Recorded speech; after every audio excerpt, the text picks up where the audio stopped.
What do you know about time? What do you know about the churn and unrelenting death spiral of the universe? Stars birth only to collapse inwards and become the great consumers themselves, pulling in life they've created and smothering it under the impossible weight of gravity that not even light can run from, until it eventually collapses in and kills itself.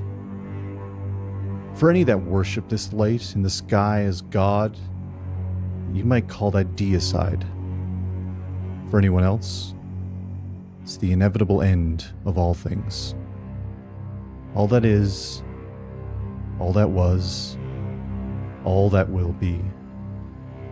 Spins and spins around a black hole that will consume everything and leave nothing but impossible emptiness in its wake. But will that be enough? What happens when there's nothing left? What happens when the universe goes dark? What will there be left to consume?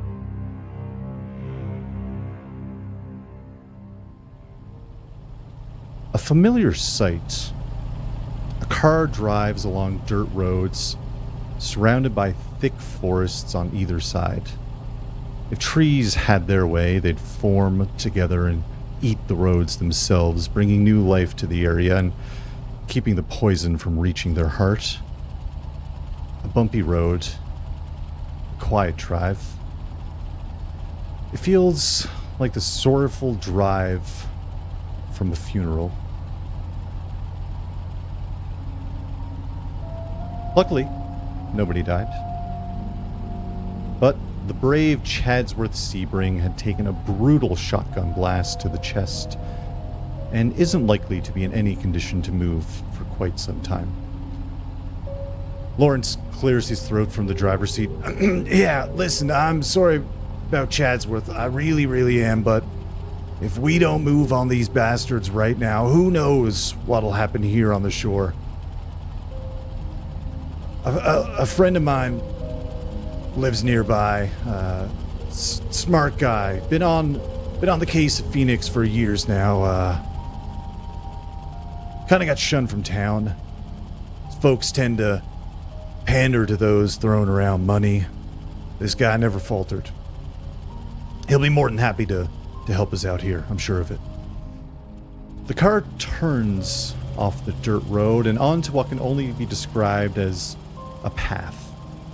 The engine roars as tires struggle over large, awkward rocks and the roots of the trail, navigating sketchy ridges that have been washed out from numerous storms. A few minutes later, though, a small clearing opens up. Tucked neatly in a blanket of trees surrounding a quaint cabin. An old truck sits out front, and another slightly newer looking car is parked next to it. Two figures sit outside on the porch of the cabin, and you see some kind of strange radio contraption being controlled by somebody.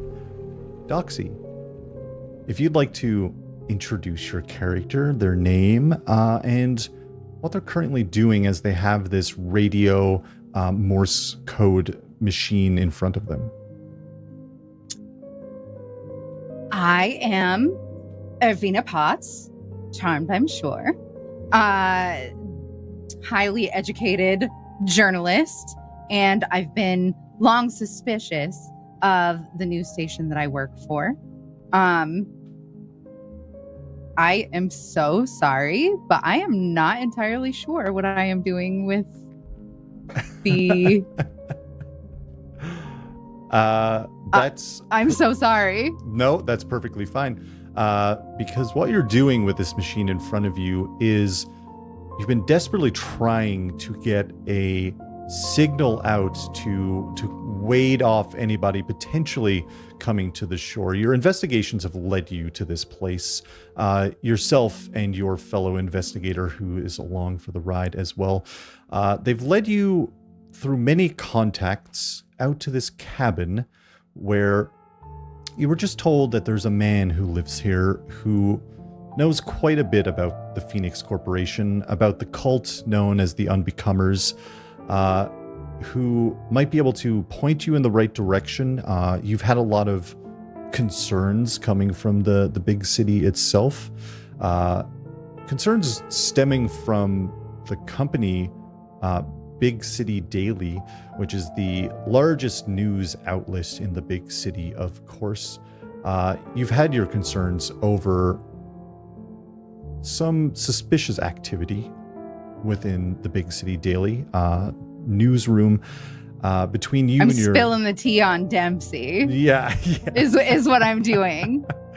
And that has all kind of culminated here to you and your partner now, at least yourself, trying to get out this signal. We see, as you're kind of sitting there across from the other figure, Josiah, would you like to introduce your character and what they're doing? I think you're muted, are you? There we go. I said I would love to do that, and I'm not muted. I think you didn't do it. Yeah. Yeah. I am playing I have to really read this while I say this name. Leonardo Migliorini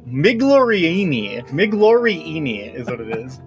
Migliorini. Gorlami. Leonardo Migliorini. Or just Leo. Is what most people call him. That's all anyone ever has to call him for the rest of today.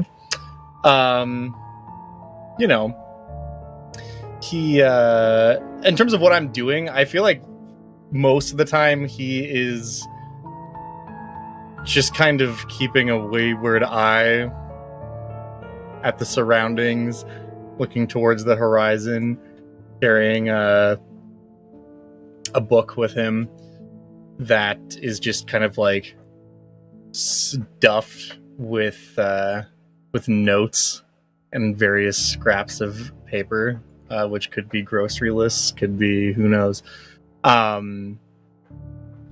Yeah, he doesn't really know shit about machinery, so he's just letting Arena kind of take the reins on this one. Yeah. How about we do a check with our new players, our new characters, and all of that good stuff. Irvina, why don't we? Irvina, there might be a few different options that you could take here. There are, let's see. Oh my god, I can't read anything. There is a machinery. Electrical repair. There's machinery. Where is machinery? Mechanical repair, electrical repair are two.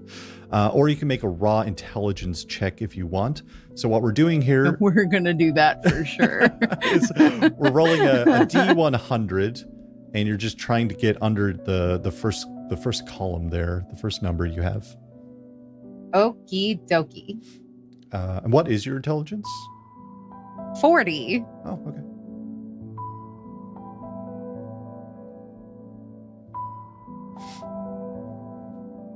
We hit a 7. A 7? Yeah. Shit. Those Arby's dice coming through, dude. Oh man, that's It was tabletop. There's no super-duper 100 success. on the Arby's dice. But if anybody wants to see them, they're very funny. They have little cowboy hats. Oh. I do not think the camera's going to pick that up. Hold on. We can solo doxy there. There we go. Look at that. We've got the technology. I also... Oh, there you go. I don't know why it's not autofocusing. Normally, it's such a douchebag and doing it when I don't want it to. You got to do the whole makeup thing. The graveyard girl technique. I think yes, 100%. A 40 is a super duper success. That's Stan Bunny. That's the be all end all that you can do. You've been out here. Both of you have been out here for a while now, struggling with mostly the townsfolk have been unhelpful. You've had a couple of run-ins with cultists, these robed figures with these kind of like halo-like gold bands with eight triangles on the bands themselves. But no luck getting any kind of signal to work. And all of a sudden you start to dial into different frequencies and trying to connect the first time you're able to do any of this, and you manage to get out a message. The car that rolls up for you two on the porch, you see someone roll down the window and just yell, "Hey, old man, are you home or what?" And then he sees you fiddling with the machinery, Irvina, and then leans back in the car and turns on his own radio, hearing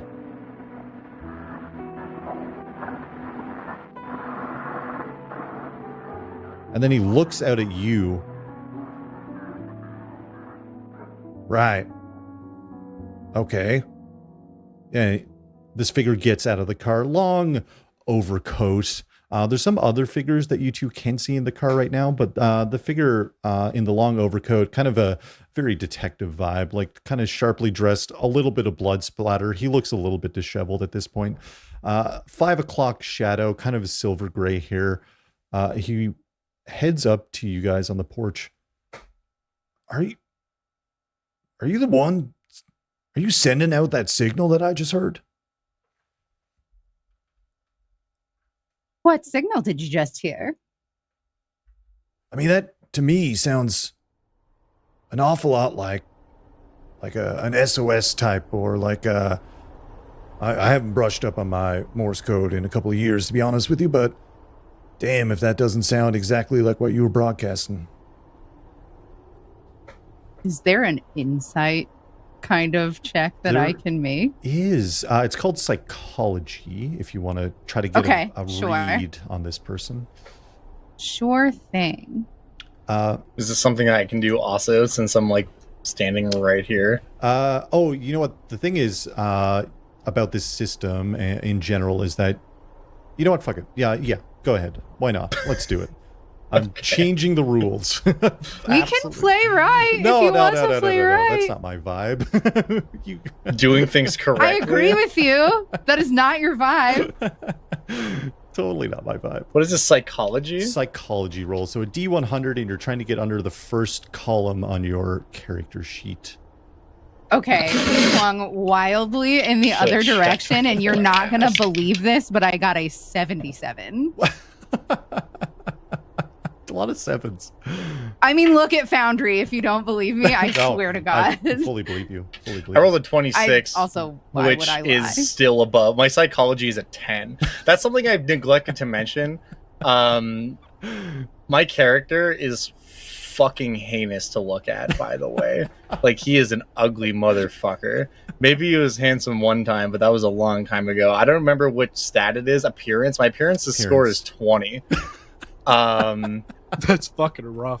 Yeah, whatever the ugliest person you can think of, it's that but worse. Yeah. Anyways, yeah, just putting that out there. I will not get political on other people's channels. Leo's been through a lot, and that's true. The test of time is showing on him, but it's it's what's on the inside that counts, and we've yet to see where that goes. Both of you think this dude rules. This guy seems like he's, on the up and up. Seems like a great guy. As he kind of looks back at the car, our two other characters two other characters. Yep, one is not dead. One is very injured. Step out of the cart. Thomas, I want to say that with the idea of being the most fair about what we're doing and playing into your character's strengths, you had time to grab your photos before you left the house. Thank you. And I thought this was going to tie into the fact that my only friend just got horribly injured. That's still a fact. That's still true. Sibyl and Thomas get out of the car. You see Lawrence look back at Leo and Irvina. Sorry to, I'm being rude here, sir. We've had a hell of a couple of days, if I'm honest. Still, my head is still kind of swirling from what we've just been through minutes ago. friend of ours got gunned down outside the Bethel estate. We're chasing some rough-looking figures that, you know what, if I start to explain it, I'm going to sound insane. My name is Detective Lawrence. We've got Thomas back here with the camera, and we've got Sibyl back here. We came here looking for a friend of mine. As he says that, Josh, would you like to introduce your new character as they step out of the cabin? Before he steps out of the cabin, the door gets kicked open with far more force than necessary, so it slams on the wall.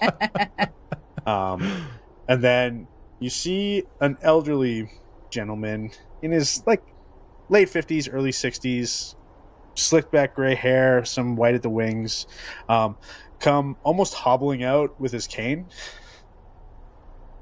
And I don't know if this is the time to say his name or not. This is the time. This is Edwin McCannon.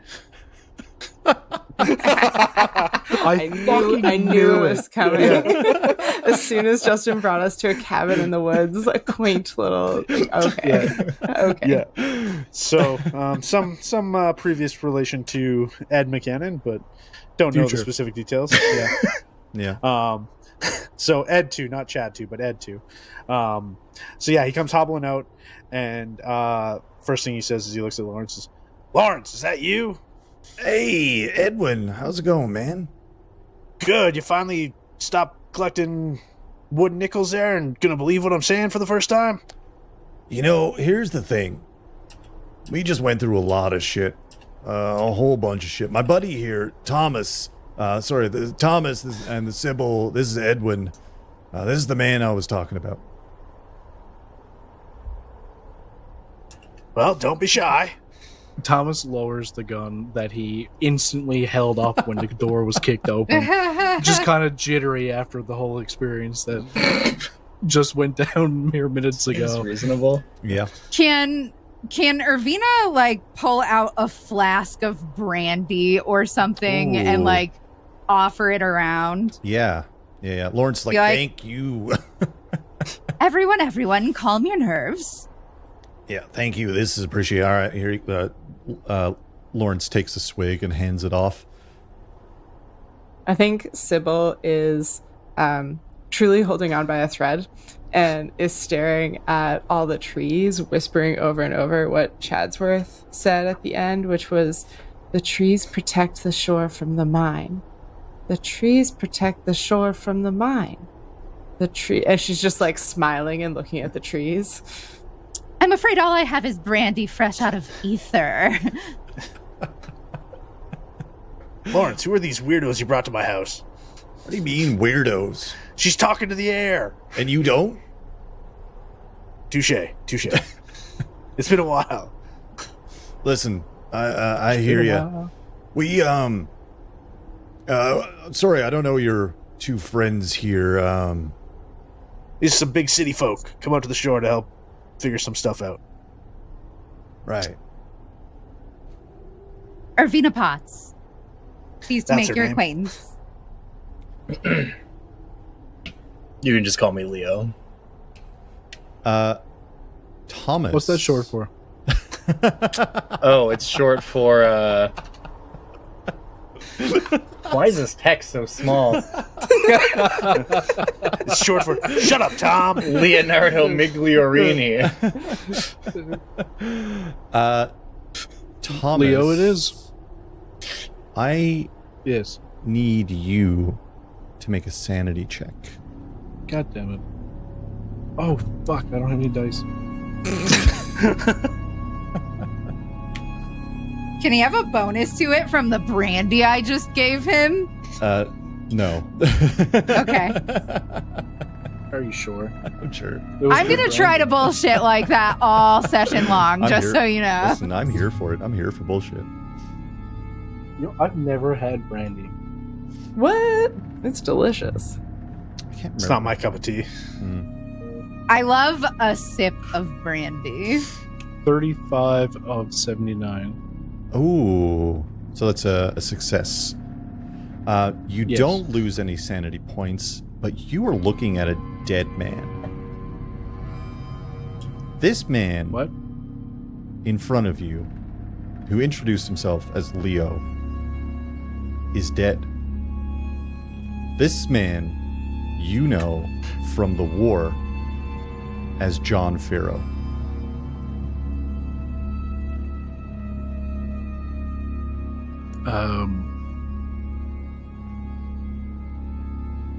Thomas doesn't know what to do with that information. And You passed your after sanity check asking- on the upside. yeah, Thomas just kind of stares at him and slowly puts down the hand holding on the gun and takes up the one with the camera, and not looking through the viewfinder, just pointing it in his general direction, takes a picture. Huge flash goes off. I was just about to say this is like noticeable. Obviously, I guess it's Yeah, not like very. an iPhone on silent mode or whatever. No, there's literally like a Yeah. You now have a photo of the ugliest person alive. Yeah, I just kind of look in your direction. I'm like, what the hell was that? I mean, what the hell was that?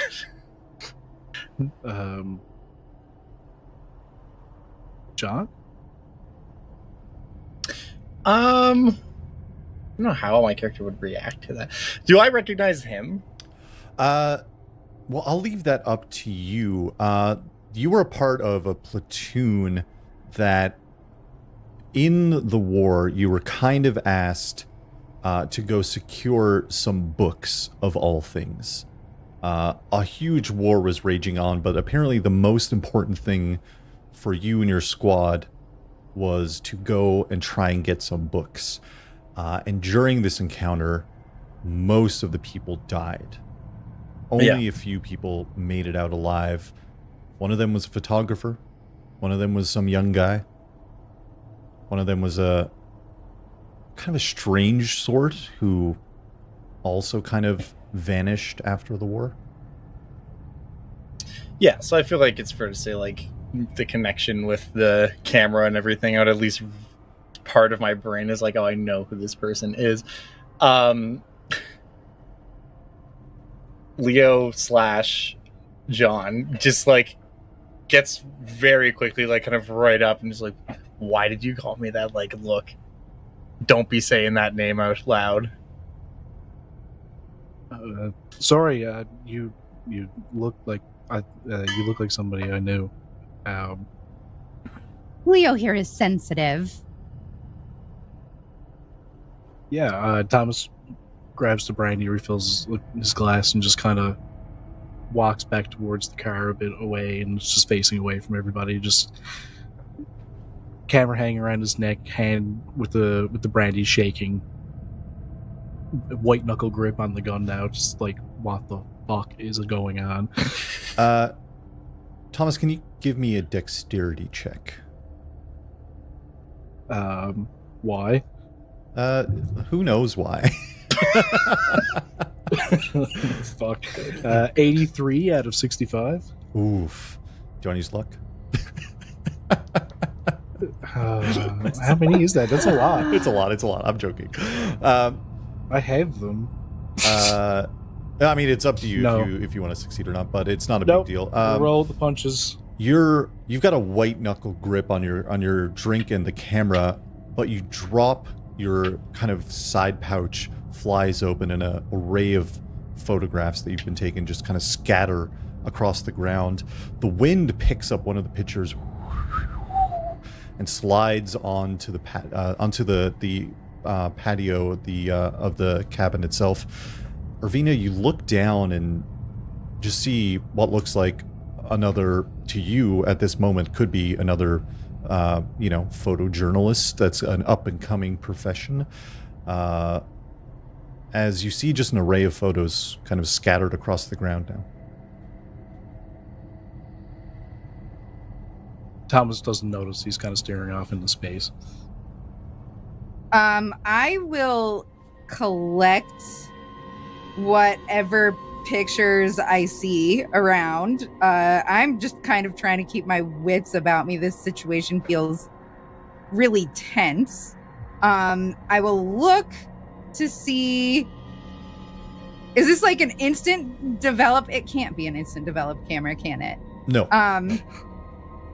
Okay. I'm gonna look through them. They If look like they were done with someone who has a really high score in chemistry. Okay. Okay, so beautifully developed. How are they shot? One of them is just pure blank. There's nothing in it. But two of them are very, actually more than two of them are very good. One is like they're disturbing photos. And actually, Irvina, I need you to make a sanity check. Oh no, I don't like that. So you're just trying I to don't roll like that at all. under your sanity score. Yeah. And you know what, John, Leo, let's also do a sanity check for this encounter. If it feels a little bit unexpected. No, that makes sense. Emotionally heavy. So I need to roll under my score? Yeah. Yeah, that's gonna be a I rolled a 59 of 14. 35. So sorry, Doxy, what did you get? 59 of 35. Okay, that's a failure. Sure is. What did you get? You have I rolled a 14 under 80. Whoa, holy shit, okay. I'm the sanest Wow. motherfucker in the room right now. I've never had more clarity of purpose. 80 is wild. That's so much sand. Look, in order to Welcome be to this Josiah's sane, character. in order to be this sane, you have to give up a few things along the way, such as most of your teeth, some a of your big skin. chunk of your nose. Yeah, you know. Amazing. I'm going, actually, Doxy, if you want to roll 1d4, actually 1d6, because there's some fucked up things going on in these photos. That's a 3, boss. Great. You didn't lose 5, so you lose 3 of your max sanity, whatever your sanity score is now, just minus 3. Sure thing. If you had to lose 5, we would have had a small bout of madness that would have occurred, which is a random... Just a fun little small one, though. Just a fun little small one. I'm so pleased to hear of this mechanic just now for the first time. We're rolling with it. It's all good. See, there's just things people don't need to know, and I can know it. It's fine. The photos depict a dining car where people are like reaching over the table, fork and knife, to peel off pieces of each other's faces as you see others eating them in the background. There's actually a full body on a table that's cracked open and people are just like treating it like a buffet. There's another shot of a lounge. Again, people are kind of all standing up. Everything's a bit hectic. You don't see anything immediately wrong with this photo, but you do spot 2 figures that you recognize. George Dempsey, who is the boss, the head honcho over at Big City Daily, which is part of why you even got on this trail. His reaction to you wanting to investigate Mr. Phoenix of Phoenix and Sons Corporation, his reaction was to deter you from taking any further steps, as they promote Phoenix and Sons constantly in their papers. The other figure is just a coworker that you have who looks a little bit out of sorts, like a little bit uneasy. The rest of the people in the photo also look a bit uneasy, so that matches the theme, but George looks stern. Another photo is of a hotel lobby where you see people in robes kind of breaking in. It looks like there's some kind of firefight that's caught in time, as there's bodies kind of laying all around. And also in the lobby you spot George, and Novella is the coworker. Okay. Lawrence looks around. Sorry, friend. Seems like things are a bit tense here. Edwin, we all got some things to discuss. Sibyl here's from the city as well. I don't know, maybe some people might know each other. Well, you said you're in a hurry, or do you want to come in and have a have a drink and a quick bite before we obviously have to leave and go do something to some people somewhere. Lawrence looks at Thomas and Sibyl. Thomas kind of staring off into the distance. Thomas whips back around. You got any shells for 30-06? Yeah, probably somewhere in the old tickle trunk in the attic. And by shells, I mean bullets. Bolts, yeah. Sibyl will, I think, snap around too at the talk of rearming. Yeah. You have to reload that one. Yeah, Well, I'm wondering if I can get a better gun. I got a 22 you can have. I mean, to be fair, I think Edwin might be a little bit of a doomsday prepper in the 1930s, so he might also have a weapon somewhere in the cabinet that you could have. Yeah. Honestly, it's not out of the realm of possibility without a doubt. I've got a weapons table here. Let's say... So does Edwin. So does Edwin. Take a handgun, a rifle, or a shotgun. Yeah, I think a 22 is kind of par for the course for what's been going on. It deals 1d6 plus. We walk into the cabin, it's just that fucking scene from The Matrix where the guns just zoom past us. It's got a magazine of 6 and shoots 1 at a time. The other flip side of that is if you use a handgun, you might be able to get off more shots in a round, in a combat round, let's say. That's the flip side of handguns versus rifles.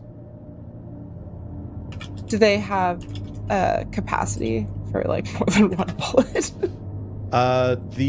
Not the rifles. Most rifles, unless it's an automatic rifle, they don't. No, the handguns. The handguns, yeah, a lot of them have 6. What handgun did you say you had? Sorry. Me, I had a Derringer, so it's like a purse. Oh, it is one. Yeah.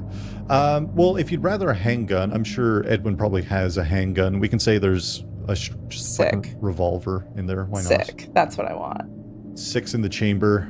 That you can shoot up to 3 times, but you're taking every shot has a penalty die, which in D&D terms, that's a disadvantage roll on every single shot. All right. You also have to play Russian roulette after you take 3 shots. Mm-hmm. What's the damage? 1d8. Thanks. Sick. Love it. Feeling good in the protection of the trees with my new handgun. Lawrence kind of looks at... We're not in Silvistead. Lawrence kind of looks at Irvina and Leo. Hey, sorry, I know you probably here to meet Edwin. We might have time for a chat. We're on the trail of someone, but to be honest, I don't think we were going to catch him in any means that would have made a difference at this point. If you two want to come in and sit down, maybe we can all try and figure out what the fuck is going on. Yeah. Yeah. Come on in. Don't mind the board on the wall. It's just my own, my lines. Don't worry about it. As people start shuffling into the cabin, I'm going to grab the photographer and I'm going to be like, I believe these belong to you. Oh, thank you. He takes them and stuffs them in a pretty gory-looking pocket in his shirt. There are subjects to your works that are near and dear to me. Big fan of cannibalism, are we? How did you get these? I just hold up the camera. How? We were on a train. This happened, and I took pictures of it. Then we were in a hotel. And you survived? I think. Seems like it. And were you undetected? Oh no, we were very detected. And you survived? Yep. going to want a lot of details about this later. I take out another one of the pictures that didn't blow away in the wind. It's the one that I took at the cultist running at me. I was like, I even have one in action. Do I recognize this cultist? I think they have masks on. No, they didn't have masks on per se. But they do have like their hoods up with the gold band kind of around. I'll say it doesn't look immediately familiar. There were quite a few of them that were in and around. This just seems like, cultist D. But there are people that Irvina recognizes. Sorry, what was that, Patrick? Cultist number 4 on the call sheet. Yeah, on the call sheet. There are definitely people in the photos that Irvina recognizes, but none of them are directly wearing cultist attire. And you feel, I'll say this about, it would make sense for your boss to not, if you're suspicious of your boss being involved with the cult and playing and trying to dissuade you from investigating Phoenix, it would make sense that he's not trying to be seen involved with the cult, because things could turn around on him because of that. But it's a nice photo. Okay. I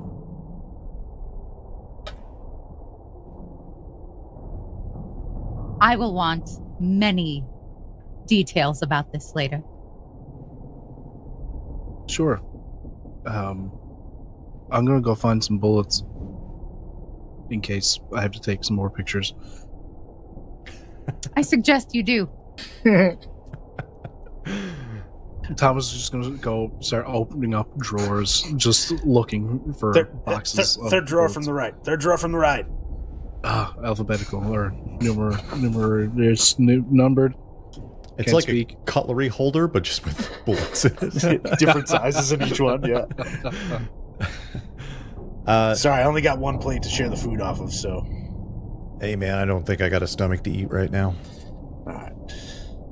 Listen. Is it... Sorry, Edwin. No, I was gonna say, was it the unbecomers? You finally come to terms with those freaks in our town? Yeah. I'm sorry to hear that. We didn't lose one. A lot of people have died in the past couple of days. One of our friends took a bad shot. Just not 30 minutes ago. All right. Let me get the good whiskey out of the back.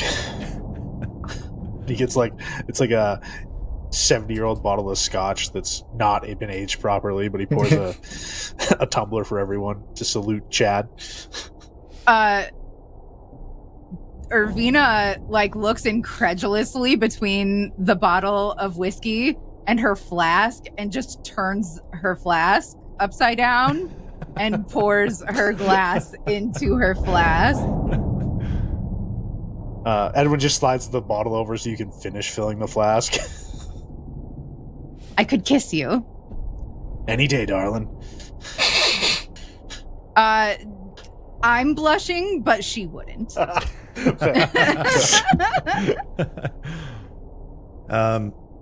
Appreciate it, Edwin. What do we know about what's going on here? It's been a whirlwind. We were on the train. People came back from the dead, eating each other. The wildest shit I've ever seen. Myself and Thomas here and our friend Chatsworth decoupled it. I mean, there was something on that other half that got decoupled, but that's long gone at this point. And we show up at the hotel. Sibyl's got some contacts upstairs. We head up there. Everyone's fucking dead. Place gets swamped by cultists. Not normal dead either. Not normal dead. What's not normal dead? Thomas gives a quick glance over to Leo and then just resumes looking for bullets. I can't remember exactly how that woman was done up on the bed, but It was heart missing, was it? no Like sonnet entire or something? cavity emptied with the circular sigil carved inside of her empty torso, with no parts remaining in her face to kind of brush over that, and missing half of every limb as well. I relay that so casually that my nearness to a breakdown is clear. Do I know anything about that? Like, does that ring a bell for any of the obsessive, compulsive amount of research that I've been doing about these people for 50 years or 20 years, however long it's been? 20 odd years. Yeah. If you want to do an occult roll, or if you have Cthulhu Mythos, which I don't think you do. I have lots of occult knowledge. Yeah, if you want to do occult, I think you have some baseline knowledge anyway, but we'll see how the occult roll goes. That is a 74. My occult score is 75. Wow, love that. Nice. It'd be a lot of luck to get a hard success, a super success, the middle roll. I feel that's out of range probably. This definitely aligns with what these cultists have been doing in town, where it was hard to track down at first because it seemed random, but every now and then people would go missing, and it's like, okay, missing people. But then you'd find some people that were viciously torn apart and a lot of pieces were missing. And then more people would go missing. And then every now and then you'd find someone and just some of their parts are missing. And it seems like a pattern of, we need a lot of sustenance right now. Oh, we don't need so much. Oh, we need more. Oh, we don't need so much. It's definitely a pattern that has been forming, without a doubt. Okay.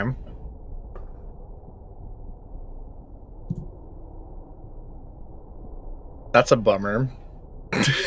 That's bad news all around for the home team. Yeah. All right. I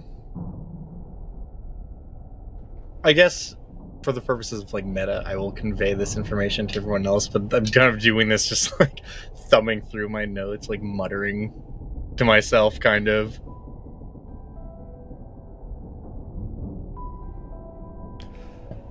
Right. And Sibyl, what were you on about out there? The last thing Chatsworth told us that he learned in the depths of the captain's library with those two insane women was the trees protect the shore from the mine. Right. Any Any what idea? are the trees?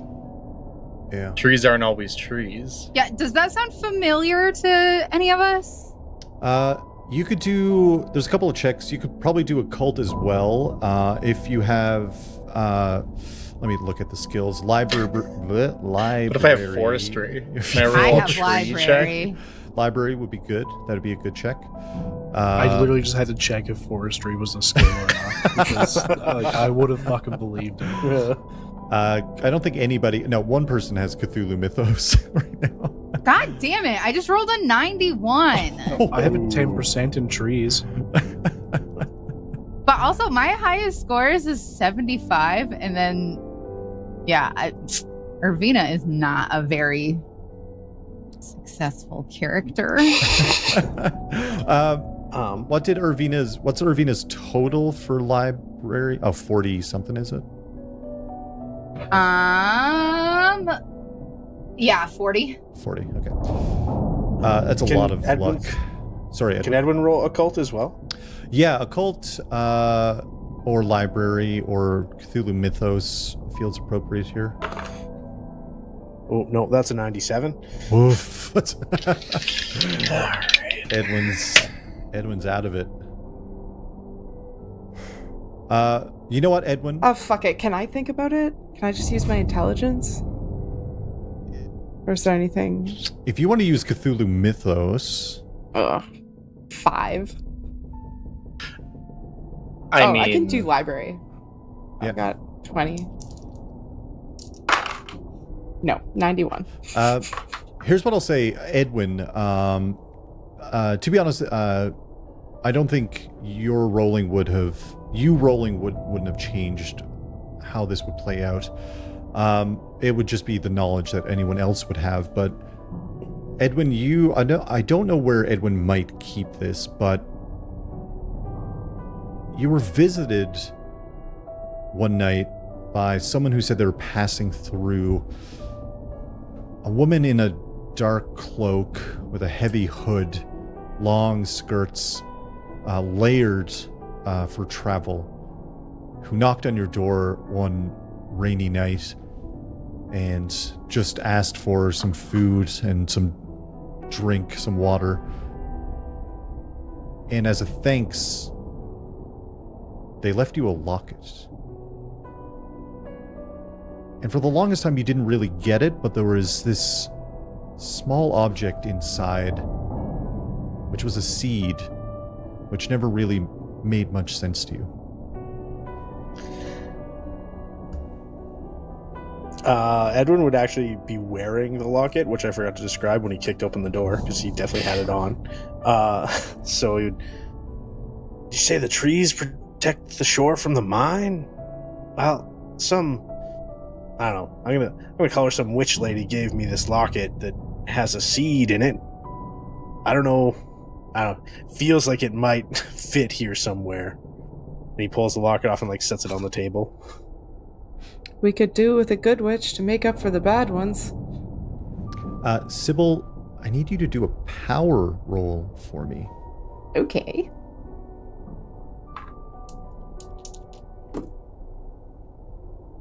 I got a super duper success. Whoa! Let's go. Hell yeah. Holy I rolled a shit. 9. Wild.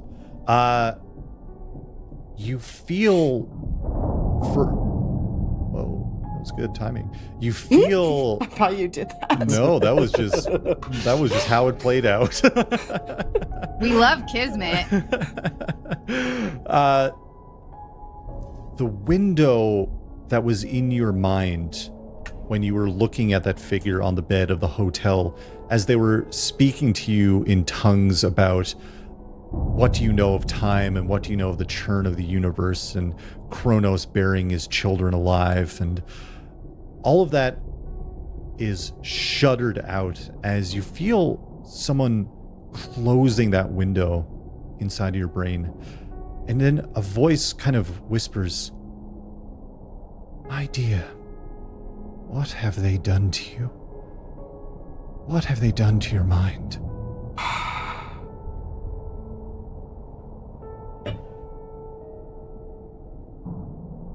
I don't think Sibyl responds at all. There's too much. This is one straw past her ability to respond to anything. It's well, we're just here to see what happens now.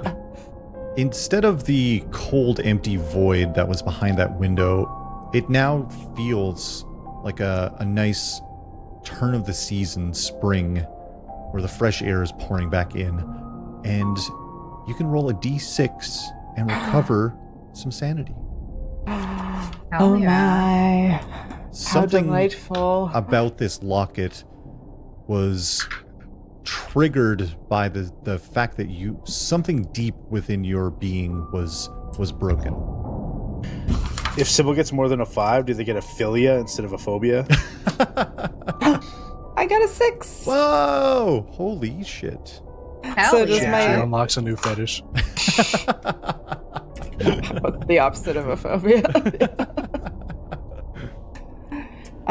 So this means that my threshold stays the same and I just go back up to, right? You go back up. Whatever your max is, whatever your max is goes up. That's what's happening here. Because whatever you're trying to roll... No, I just get it back. You restore it. Yeah. Like healing hit points. But that 1/5 below stays at the same That's the same. spot. Yeah. Okay. That's fine. We good. Lawrence kind of looks at you, right? Listen, there's a lot of moving parts here.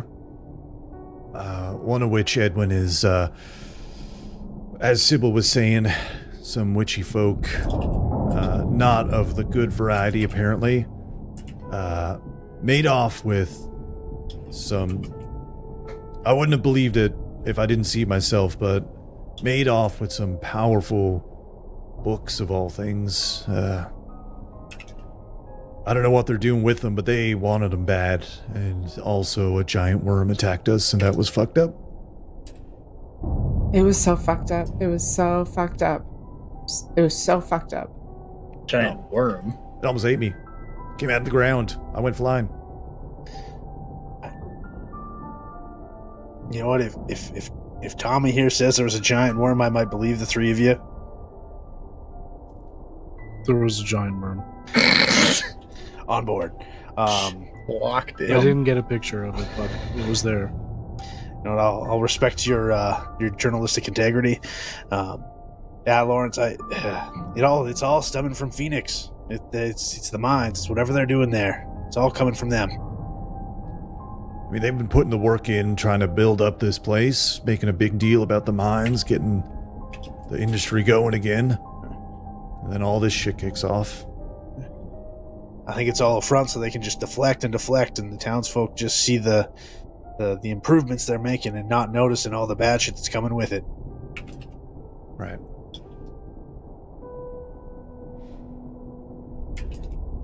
Well, what's the move from here?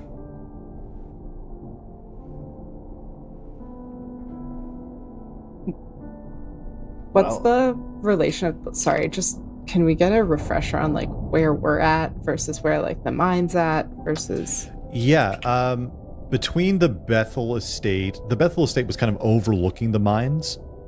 And as you drive from the Bethel Estate, let's say heading east, you drove through this kind of woodland road that's, like, not paved or anything like that. And then an offshoot of that is the cabin. But you're about at the halfway point to drive further to the mines, which 10 minutes. Okay. Really. Okay.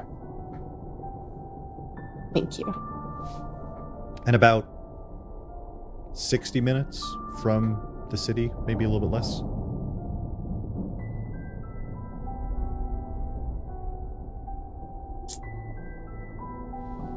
Well, I've been trying to put a stop to Phoenix and Sons for years, and nobody's believed me.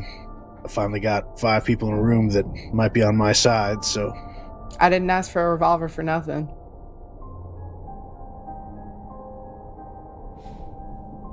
What's the state? I've had my suspicions for a while. Oh. Right. From the city.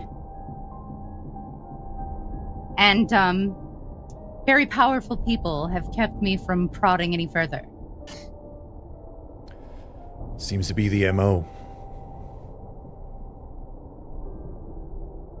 Seems to be. Unfortunately for them, I've made quite a sport of prodding. Well, hey, that's good.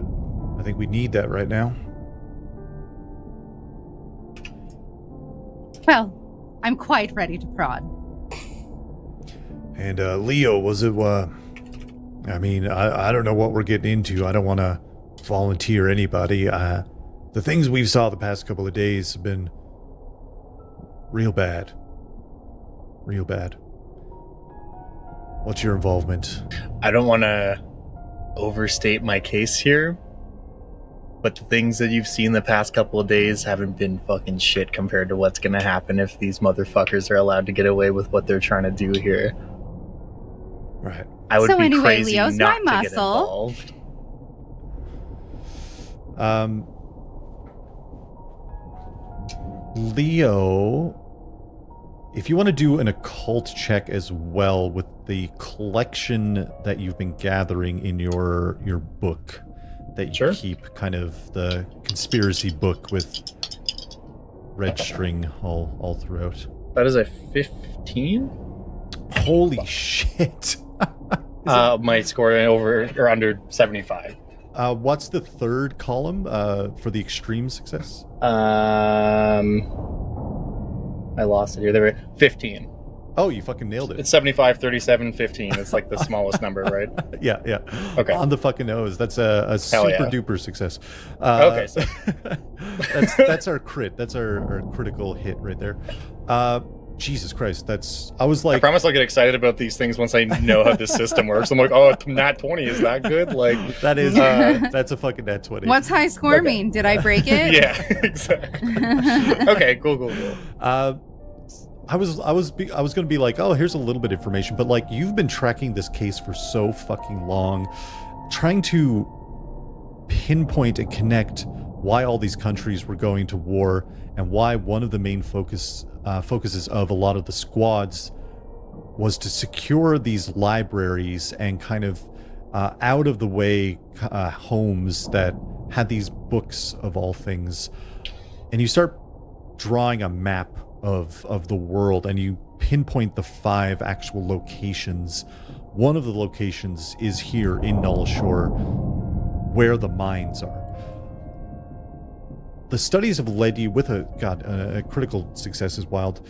The rumors were that the powers that be wanted these books because power on Earth is one thing, but the power to create or destroy a universe, that's a whole other subject. And these books bring fearsome power. With overseas, you would have seen creatures taller than the trees stalking through the woods. People absolutely mangled by various creatures that no one could comprehend or see. Most of the squad mates have lost their minds trying to comprehend what it is they're actually seeing in the moment.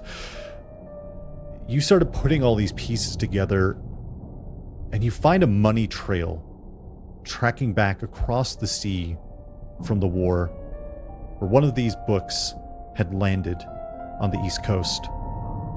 And the money trail leads to Phoenix Corporation. And Wayland Phoenix made a very generous donation to their local archaeological teams that were bringing back these goods. And this donation secured him something. And he beelined it to the coast, ignored the train, ignored the hotel, went straight to the mines. And I think that's an extreme success level of information. Yeah. Cool. So, in the interest of not wasting everyone's time, I will basically just convey all of that to y'all.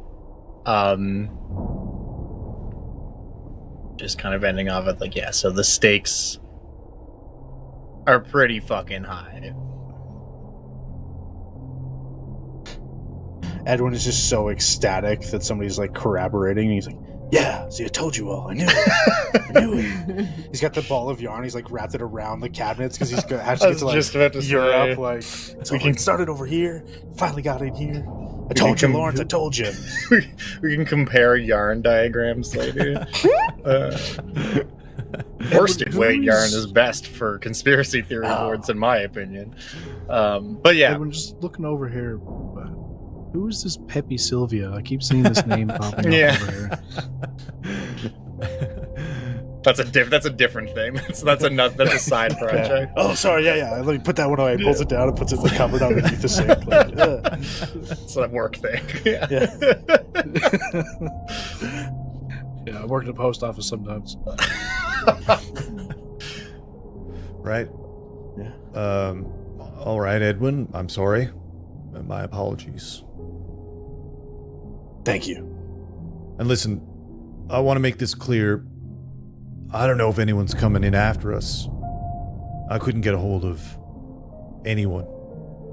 There are no authorities. So radios have been shot for days around here, so... Yeah. Dude. Irvina here got... It sounded like something was going out.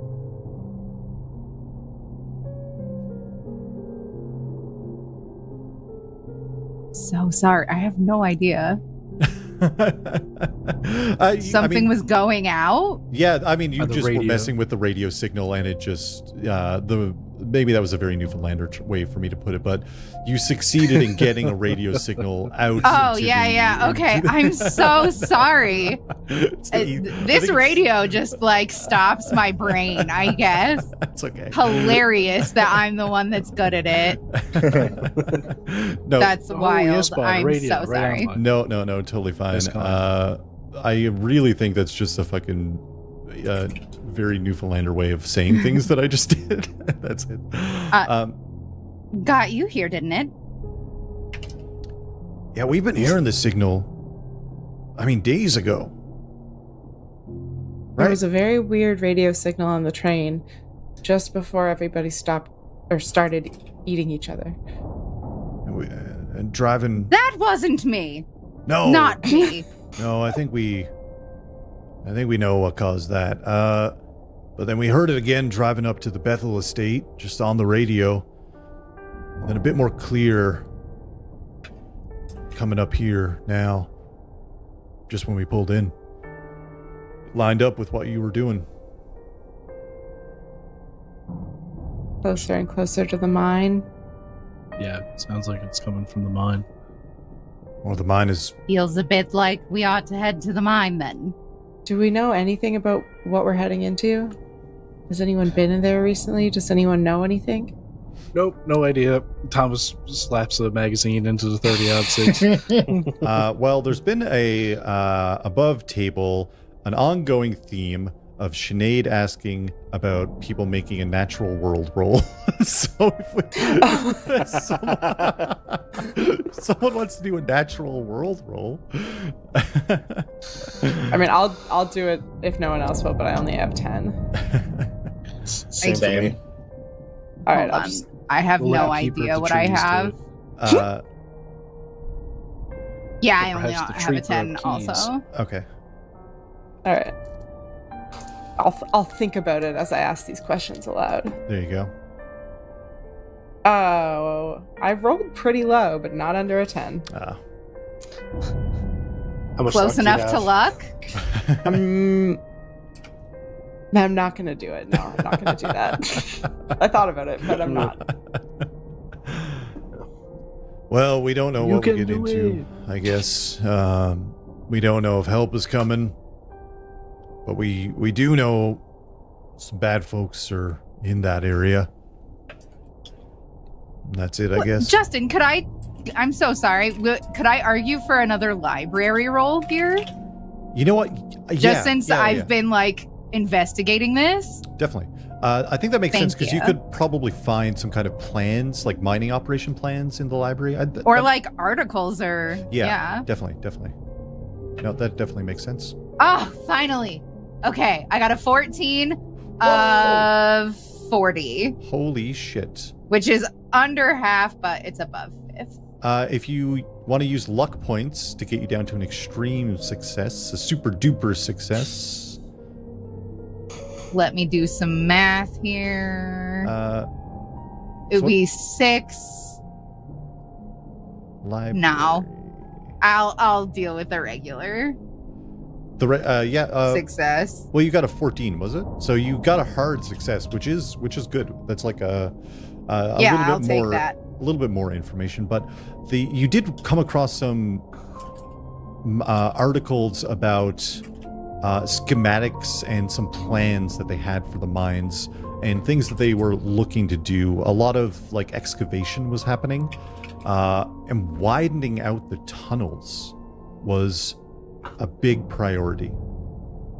Like widening the existing tunnels or widening the network of tunnels? Widening the existing tunnels. Okay.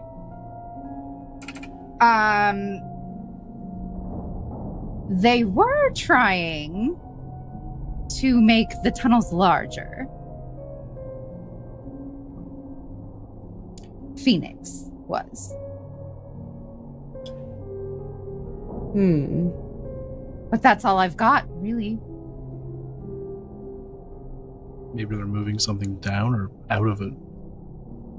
Machinery of some kind. Worms. Ritual Big worms. bodies for a horrible murder sacrifice in the mines? Yeah, I was gonna say, I think if you need to hide a bunch of bodies, why not put them in a hole that's already there? It is a mine. It could be machinery. Could be. Could be. What else? What else could it be?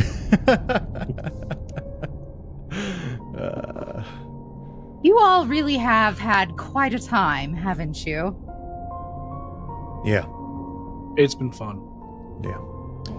Well, So I feel like we're all going to move out to this mine. Sibyl, do you need like a bandage or something? I don't think I'm actually injured, or I didn't check it off if I was. I think the only injury was almost death for Chad. Yeah. just to my I feel like that's sanity, just which kinda has how been this game mildly works. recovered. Yeah. Yeah. Yeah. Like you get a paper cut and it's just like, fuck, it's infected and you got gangrene and shit, you're dead. You're dead, man. You're dead, my dude. Got in your blood. I guess Lauren- Edwin could go Yeah. and grab some clothes and be like, if you guys want to change out of them bloody clothes, Yes. I got some spare shirts. Oh, that would be great. Yeah, that'd be Yeah. great. Actually, you know what? Just go up to the closet. You can take whatever you want. There's not a whole lot, but all Just right. 6 of the same shirt. yeah, absolutely. Everyone kind of gets changed and sorted within kind of a short amount of time, and there's a couple of vehicles outside. Lawrence is like, well, I'm going to take my car. It's up to y'all what you want to do, but I can fit another 4 people in with me at least. I just stand beside Thomas. We can take my truck and everybody can ride in the back. As an option. That is I'll go more with my Lawrence. speed. All right, truck it is, I guess. Oh, okay, fuck it. We'll go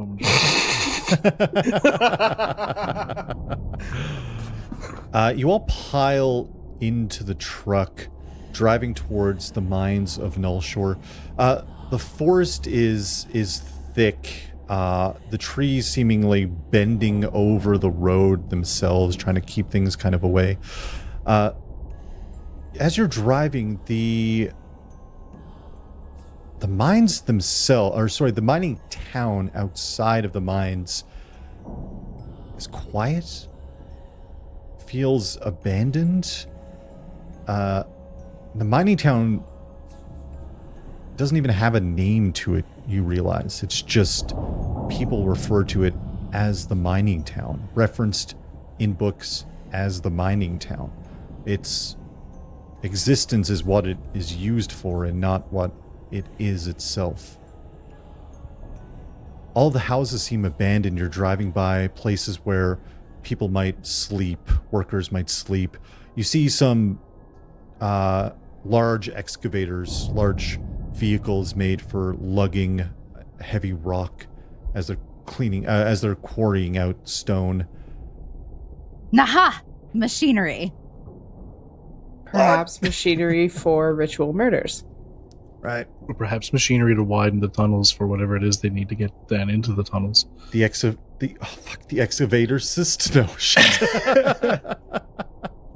I almost got it. The Derringer excavation system. Yeah. Like the excavator. Another band. The truck. I assume Edwin's driving since it's his truck. Mm-hmm. The truck putters onwards towards the mines. You start to approach. Nobody is really outside. There's a large vehicle parked, a broadcast truck meant for carrying a lot of expensive broadcast equipment. On the side, it says Big City Daily, largest newspaper in Big City. There seems like a reflection in the window of maybe someone inside of the truck, but what you notice is the massive mouth of the cave, multiple tire tracks going inside, leading further downwards into the cave. But a figure is shambling out slowly. You see, as they get into the light, the kind of evening is setting and kind of illuminating this figure. Robes torn open. And you see them walking slowly. Their bottom half of their torso, their stomach has been cut open. Organs are hanging out. You see a heart hanging out of the ribcage. The truck slows and you hear, "I've been chosen. I've been blessed by the great consumer. Bang, bang. I'm going to live forever. We'll all live forever.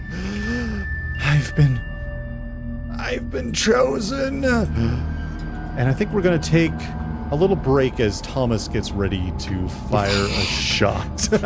Very good. We're going to take 10 minutes or so, do some human stuff, and then back for inhuman stuff. I guess. BRB, BRB. BRB, we'll be right back.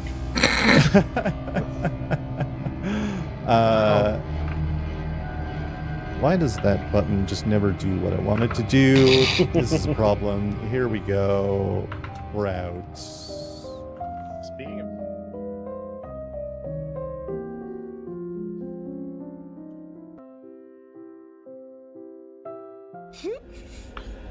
We're back. Nope. Yeah, this We are so back. No, I was like that. I was like that transition was way too quick because it was broken. Oh no. No, it's fine. I tested these things and they work when I test them. And of course, when we're doing it. Story of my life. Yeah. Could be. Hello. The second Josiah walks in, things work normally. Yeah. That's so true. It's demonstrably true. We my paladin are aura. back. When we left off, we were just outside the mines, heading further. The plan being to head further in. Outside of the mines was a large broadcast truck that would cater or carry a lot of broadcasting equipment to record and film and take photos and that stuff for a newspaper. And outside, walking outside of the mine was an older-looking, drained gentleman with their innards hanging out, the robe torn open, saying that they've been chosen. As Thomas makes a shot. Thomas, what did you looked like it was 34. Nice. Hell yeah. Out of 35. Oof, just fucking made it. I'm not going to get you to roll damage because Damn it. It doesn't matter.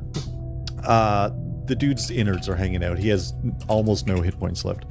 What does it look like as Thomas sees this from the back of a truck as you're all driving up closer to the mine? As soon as Thomas sees the figure coming out, he has the gun up and ready, pointing at them just in case.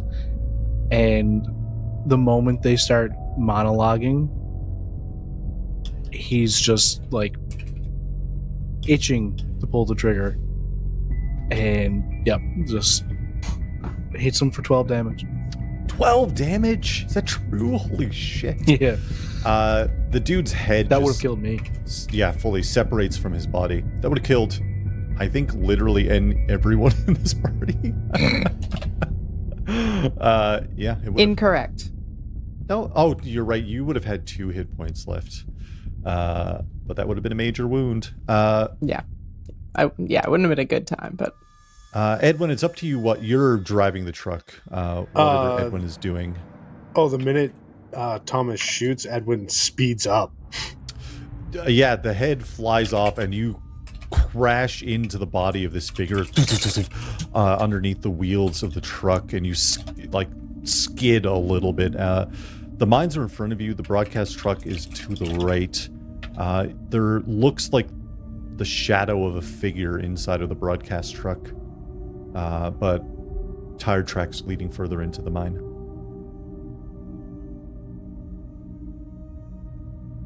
I would like to see if I can tell who it is in that van. If I know them, if I can sweet talk them, if you want to all do the things. Yeah, if you want to do a spot hidden check from where you are right now, as you're kind of still in the back of the truck as Edwin is driving, this is trying to get a glance.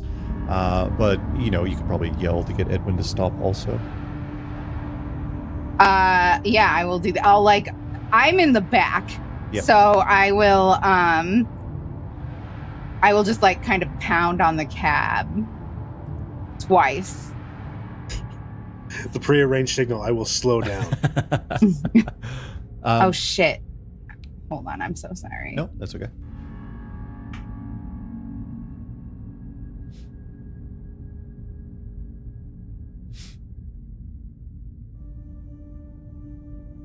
That's an 18. Whoa! Holy. Of my spot hidden is very good 50. I will spend the 8 luck to get there. Yeah, to make it to get the super success. Super duper success. Yeah. You fucking do it. As Edwin slows down, not to a stop, it's the looking for the key details that you're used to looking for when you're doing journalism. You spot Novella, a coworker, sort of secretary type, did a lot of odd jobs, running around a lot within Big City Daily. A dagger through her chest, pinned to the passenger seat of... Is she alive? With an extreme success, you don't see any movement. So it's a fair guess to say that she most likely isn't alive. Okay. Do I like her? Do you like her? It's up to you. You can make a call. No, she sucked. She's kind of a mousy looking figure, big round glasses kind of vibe. If she sucked, she sucked. You know what? She was the worst. There's a reason she Not came even a out full novel. with George She's just a short Dempsey. story of a person. Yeah. I'm gonna get into that van. You're getting into the broadcast van? Oh yeah. Yeah, you jump out. You can push. You get into the driver's seat, and you can kind of open the passenger seat and just push Novella out. I'll just ugh. Yeah. You've got a broadcast truck. Edwin's in his own truck. I would like to search this truck. It's what it is on the label. It's a lot of broadcast equipment, film cameras. There's no like documents or anything in here. No, it seems like it is very much film. Like they were setting up for a big filming production. Okay, I will roll down the window because this was back in a time where you could do that when the car was off. Yeah. And I am going to... Are the keys in the ignition? Keys are in the ignition. Okay, sick. And I'm going to like motion to Edwin, like drive up next to me. I will stop the vehicle and back up next to you because I probably would have driven by it, but okay. And then I'll say, I think we ought to take this one. They expect this one here. Sounds like a Trojan horse to me. Let's do it. You can still drive if you like. Oh, I don't. I'll sit in the back. I'll get a gun ready. Perfect. Somebody other than Is there a driving Irvina ought to drive. There is a yes, driving skill. there is. And mine is 20. What is it called? It's called Drive Drive Auto? Auto. Oh, mine is also 20, so I assume 20 is good enough to just like I mean, make it down a road. well, yeah, we haven't been driving through mine shafts yet. No. So Driving is really, that comes into play during chases or during tense situations. You know what I mean? Like, it's not like you need to make a drive skill to get through the mine shaft. No, I'm not going to do that. It's a waste Use of the everyone's boost to get through. Use the boot. Do a barrel roll. I got a 40 in drive. press auto. A to Oh, yeah. dodge. Oh. Ooh. Nice. You ought to drive, maybe. Look at me. Do you want me to I take mean- pictures as we go, or I can work your camera? Actually, yes, that will be great. Thank you, Edwin. So it's a roll up back to the back of the truck itself. Just kind of rolls up into the top. You can pull it down or push it up from the inside as you see fit. So it's Thomas driving. Is Irvina in the passenger seat? Um, You know what? You can. I probably actually fit have- three. I'll say. I actually have a 40 in photography. So if he wanted me in the shotgun position with the camera, in case there's any trick shots that we have to cap. Is there a tarp anywhere that I can just throw I'm over the game back of the with you truck? riding shotgun for photos. Give me a spot hidden check. Yeah. If anyone wants 99. Oh no. No tarps. You're No. blonde. Oh boy. You do spot a tarp and it's on fire, and by the time you get to it, it's gone.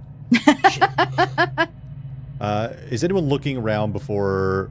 So everyone else is getting in the back. I could say 3 people could fit in the front seat easily, to be honest with you. Can I, instead of looking around, can I listen to see if there's noise down the mine tunnel or sounds of other people in town around us? Yeah, let's do a listen check. Is anyone else doing anything at this moment? Thomas is going to just pop out the magazine, put one more bullet back in, just to be fully ready. Yeah, you're reloaded. You're muted. Just I would like to just be generally perceptive in this moment. yeah, Generally actively perceptive. definitely. Hey, I'll give you, when the time comes, if you feel like making a perception check, I'll give you an advantage roll if you're kind of Okay. waiting to be perceptive. So, Josiah was saying something. I was saying that I would like to make a history roll to see if there's anything I know about this specific area that might be useful to us. Definitely. A Sibyl rolled for listening. Yes, I got a super success. Whoa! Hell yeah. You definitely hear the smattering of voices, but it's such like a degraded echo. Like, you can tell that those are voices definitely. If you didn't get a hard success, you probably just would not have heard anything, to be honest with you. Okay. It feels like there's a distance between you and the voices. Okay, and they're inside the mine, Yes. right? Not outside. Yeah. The exterior of the mine village, the mining town, was a ghost town, basically. What was that history? So I failed by 2. Am I able to spend? Is that how that works? I can spend 2 luck points to make that exactly a 75. Yeah, and you can spend even more luck points to get down. Like, if you succeed, you can always spend luck to succeed better. Also. All right, we'll just spend the 2 points and make that a regular success. Hell yeah. And you're kind of going through diagrams that you may have copied from somewhere. When Arvina was going through papers, you were trying to going through mine schematics and things like that. The tunnels were widened thanks to Arvina, and you kind of put that knowledge in with the diagram you have of the mines, where there is a main circular area where they would cart up a lot of goods, a lot of the things they were mining out. If they widened that, it would leave a pretty large hole in the center leading down around and leading further in. So you know to expect there to be just kind of one main drag, let's say, down into the depths of the mine. Okay. And if there's anything else you were thinking of, or anything else, any other idea alongside of that, you can let me know also. No, that seems like an appropriate amount of information given exactly 75. Cool. Okay. Yeah, everyone else piles into the back. So in the front, we've got Thomas, we've got Arvina, and then everyone else is in the back. Is that correct? Yeah. I think so. Oh, yeah. You and Arvina, whenever you want to look for something, just yell at me. I would like to just kind of be keeping an eye out for weird shit that I should be taking pictures of. Yeah, definitely. You know what? Yeah, for sure. As you all drive further into the mine itself, they definitely widened out the tunnels without a doubt, and it seems like maybe the purpose was for exactly what you're kind of doing now for large vehicles to be able to move through here, and not just people with pickaxes going into and like mining carts, right? No, She says under her breath, machinery. machinery. The broadcast truck drives further in. Irvina, you start to see, it looks like shadows at first, and then Thomas clicks on the lights, and you see mounted to the walls going down are bodies of figures pinned in place, almost like ritual sacrifices, strange carvings and markings. And if you want to do a photography roll, I'll give you advantage on it, which means you more or less roll twice and take the better roll. Okay, yeah. I think we ought to stop and take a look.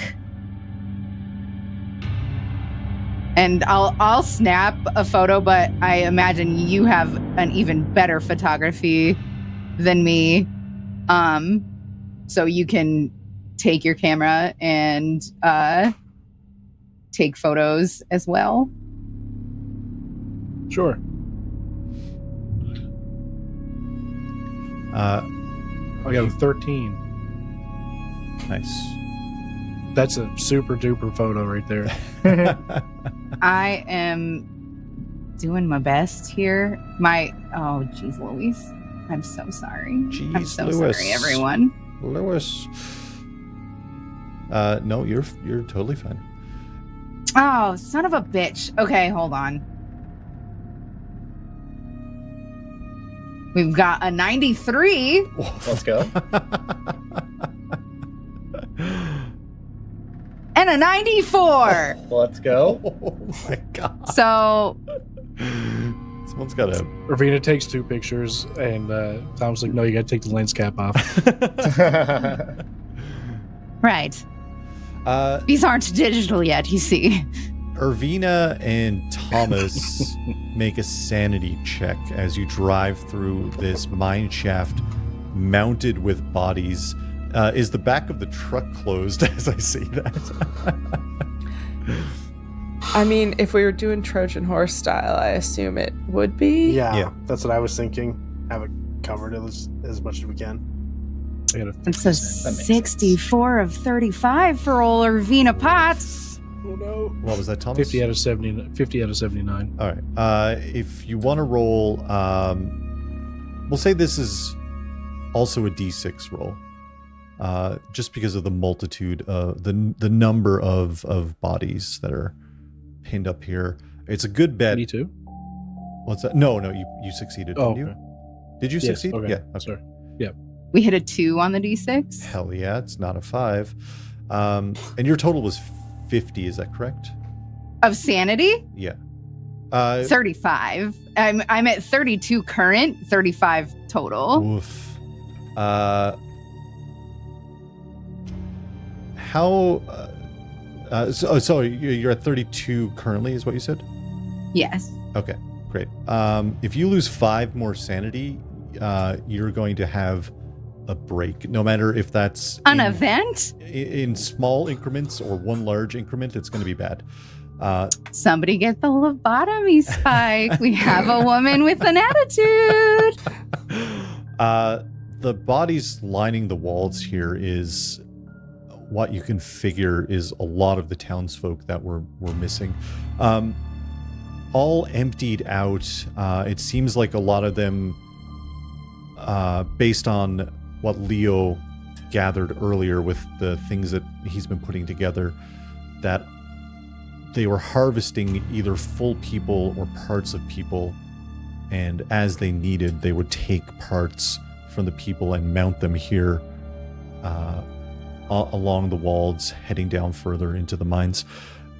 It's not too long before you reach a giant hole, and this is when the road starts to actually go in a spiral downwards, but a very large opening that just heads straight down. You can't see the bottom of it right now, but it's the only tunnel large enough for the truck heading in this direction with tracks on the road as well, on the dirt path within the cave.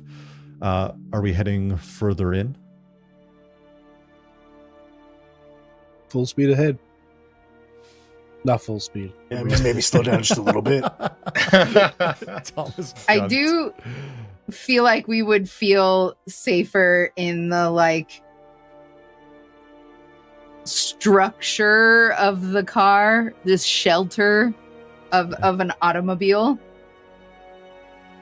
Is None of Arvina- us are wearing seatbelts. That's just, it's not cool. Thomas is also smoking inside with the windows up. It was a different time. Six going. Like, The truck. Sorry, is Arvina moving to the back of the truck or staying in the front? I will stay in the front. I still do have a 40. Yeah. I just didn't have the lens cap on. Yeah, for sure. The broadcast truck drives further and further down. Thomas, you see, as you're navigating down this spiral very slowly, eventually you see a flicker of light. You see some torches that are kind of at the bottom. You see a figure kind of look up at the truck. They drop their hood down a little bit and just wave the truck on in. Taking the truck was a very good idea. The road begins to get a little bit more narrow, where it's just barely enough to get the truck through, and then opens up into this strange chamber with these kind of round rocks all around the sides, and a pool in the center of the room that is a dark black water. You see a few people on the other side of this chamber where this strange archway resides, with a number of carvings within it. And in the very top center is an eye. A few figures are up by the door. Looks like maybe having some kind of discussion of sorts. But you are on the opposite side of the chamber in the truck, and you hear a voice. Oh, the equipment's here. Bring it in, boys. Stick my I'm hand going out the to window, give it a thumbs whisper up. into the back of the truck. Start disabling the equipment, Leo. I'm going to start disabling the equipment. Yeah. Do you to have the best of my ability. electrical Do you or have equipment mechanical? disabled? Electrical or mechanical repair. We'll say it could be used for either. If you know how to fix something, you know how to break something. That's true. And the answer might surprise you. If not, you can just give me if you're just kind of going to bash things and haul things apart. No. Don't make it obvious. Well, we're going to do intelligence if you go by Irvina's, but if you want to use strength, it's going to be louder and more destructive to the equipment. No. We're going to do intelligence 100,000%. Let's see. Everyone else in the back of the truck, what is everyone doing in this moment as the truck levels out for the first time in a while, as Leo is starting to dismantle some of these goods? Is there a spot to hide? Yeah, there's tons of shit there's stuff like, did they have ratchets in the 1930s? They had rope. They had rope. There's, things are roped to the side of the truck, for sure. I for sure had ratchet. Did they have rope, though? Did they have rope? When was rope? Yeah, I that was a normal success for me. Great, yeah. You start to pull apart like a lot of the filming equipment first. And you notice that there's some reels that are stored away and marked as if they've been already used. There's already film on them. Okay. Pretty recently. Thomas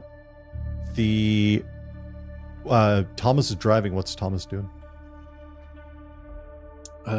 Ratchet straps were invented in the 1900s, and in the 1930s they gained popularity. So, Whoa, there's ratchets. Hell yeah, let's go. yeah, there's at least one. There's at least It's one probably the most ratchet. expensive piece of equipment. I'm just gonna drive up to where they're signaling us to go. They're just, basically you drive around this, again, dark pool of water. If you want to do a spot hidden check, you can maybe take a glance at the water as you're driving by. Yeah, I'll give a gander.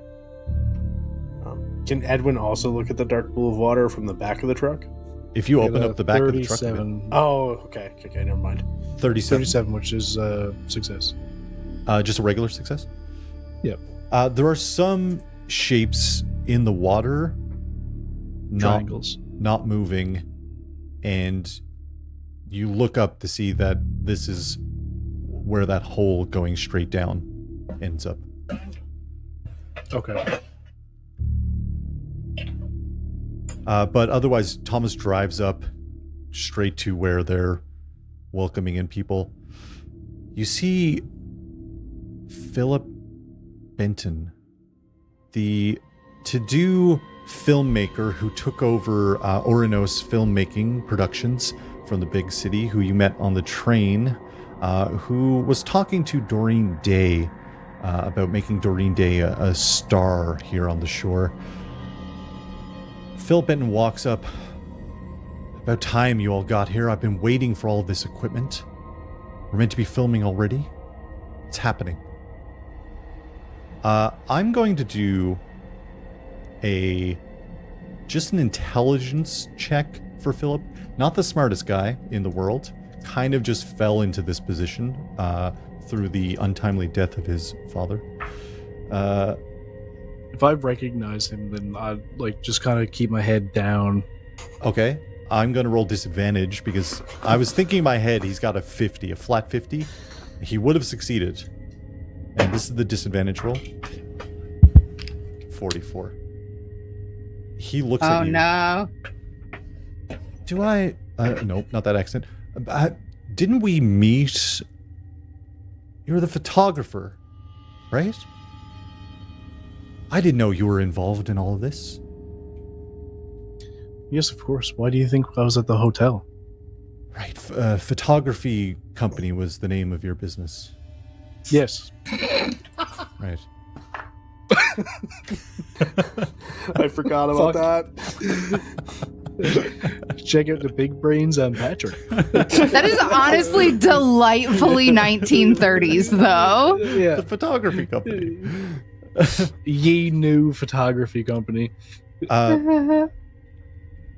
Thomas, sorry, Arvina is also in the vehicle, in the front seat. You kind of In hear, the front seat. you hear this. You don't see that Philip recognizes you, but you recognize Philip as his father owned the main film production company within the city, which was being partnered with your news agency as they go hand in hand for capturing video, film of breaking news that's happening anywhere, basically. Right.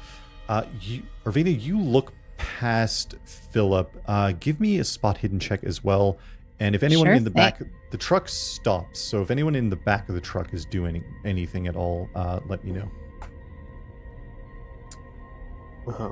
Edwin will pick up any piece of equipment that he can carry with one hand and get out of the back and just start setting it up somewhere. Yeah. 37 of 50. Whoa, let's fucking go. Yeah.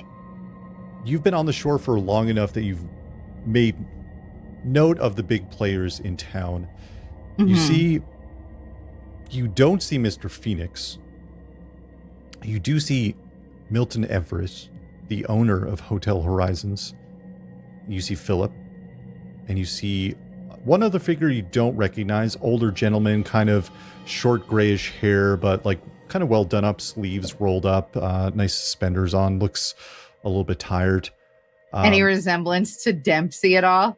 You see not this figure, Okay. but behind this figure, someone rolls down a hood and turns around to reveal George Dempsey, the boss of the Big City Daily News. Edwin grabs some equipment, gets out of the truck. Philip looks at you, Edwin, and looks at Thomas. This old guy with you? He's in my truck, isn't he? All right. Don't break a hip. Where did you want us to set up? Listen, man, he's been in the business a long time. He knows stuff. They didn't tell you anything about this? Just the bare minimum, honestly. Me too. Mr. Phoenix is apparently doing something that's going to blow everybody's minds. And we signed on to film it with the promise of immeasurable wealth, is what I was told. We're just Sounds going good to beyond. me. They found wherever this is, whatever these things are, and this weird pool of water. A lot of, you see, kind of phases out. A lot of dead bodies. Apparently, it's part of it. Yeah, necessary. We're filming inside. We're just about to open it up and join Mr. Phoenix. Okay, great. Cool. I'm going to help everybody set up there. All right. Philip turns around and heads back to the group of individuals. Thomas, with your successful role earlier, and actually, no, Edwin wouldn't know this. You recognize Monty, the bartender who told Sibyl to go up to the top floor of Hotel Horizons. That rat bastard. Is the fifth figure here outside of the chamber. I am going to quickly look away from everybody else so that I don't get dragged into another conversation of, hey, are you involved in this? And I'm going to go back and just tell them, like, the bartenders here, like, this is a lot more involved than we thought it was. I imagine that Irvina would have some knowledge on how this equipment gets set up. Yeah, definitely, without a doubt. That would be very much a part of Irvina's keeping up with, you know, the way that news can be captured, for sure. I could direct everybody on faking this shit so that we don't set off any alarms. Yeah. Yeah, I say we just, like, set up the cameras and don't actually connect anything, but make it look like it's connected, and just kind of wait for stuff to kick off. I'm more so waiting for Mr. Phoenix to show up, and I don't have my gun on me, but it's in the front of the door, and it's the first thing in my mind is as soon as I see him go open the door. The door actually opens as two of the, Milton and George push open the large archway, massive stone doors, incredibly ornate for being down at the bottom of a mine shaft. Always an excellent sign. You get that strange feeling with, you know, when you have a painting that's looking straight ahead. It's that vibe with the eye that's mounted above the door. The doorway opens and a gush of wind pours out from inside. Philip turns around. Come on. Phoenix is inside. Oh, we're going in. We're filming. Okay, I thought it was out here. Right, but aren't you all supposed to be assisting and carrying? No, that was the point of all of you. I have explicit directions from Novella. If you want to do a fast talk roll, and I sure do. I'm going to oppose this with their own fast talk. Sure. Think low thoughts, everybody. Chat room, I need Do you want me your to give energy. you- I failed, so you just need a success. Okay.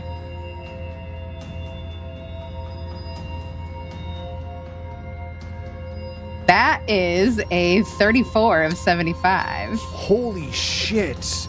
Yeah. Philip looks at you and then is like absolutely flabbergasted and Pip pip. looks over at Monty and waves Monty to come help pick up gear. Sibyl and Edwin is already out, I think. Leo and Sibyl, the two of you were still kind of near the back-ish. Are you two going to... what's the... don't let me direct your thoughts. What are you two doing? Irvina is going to... I'm so sorry. I know that you were talking to somebody else, but Irvina is not feeling walking through this door. Yep. And she says, right, everybody get to work attaching the cables to the van. We must power the equipment. Definitely. What's Leo doing? I'm just kind of following along, helping out, trying to basically.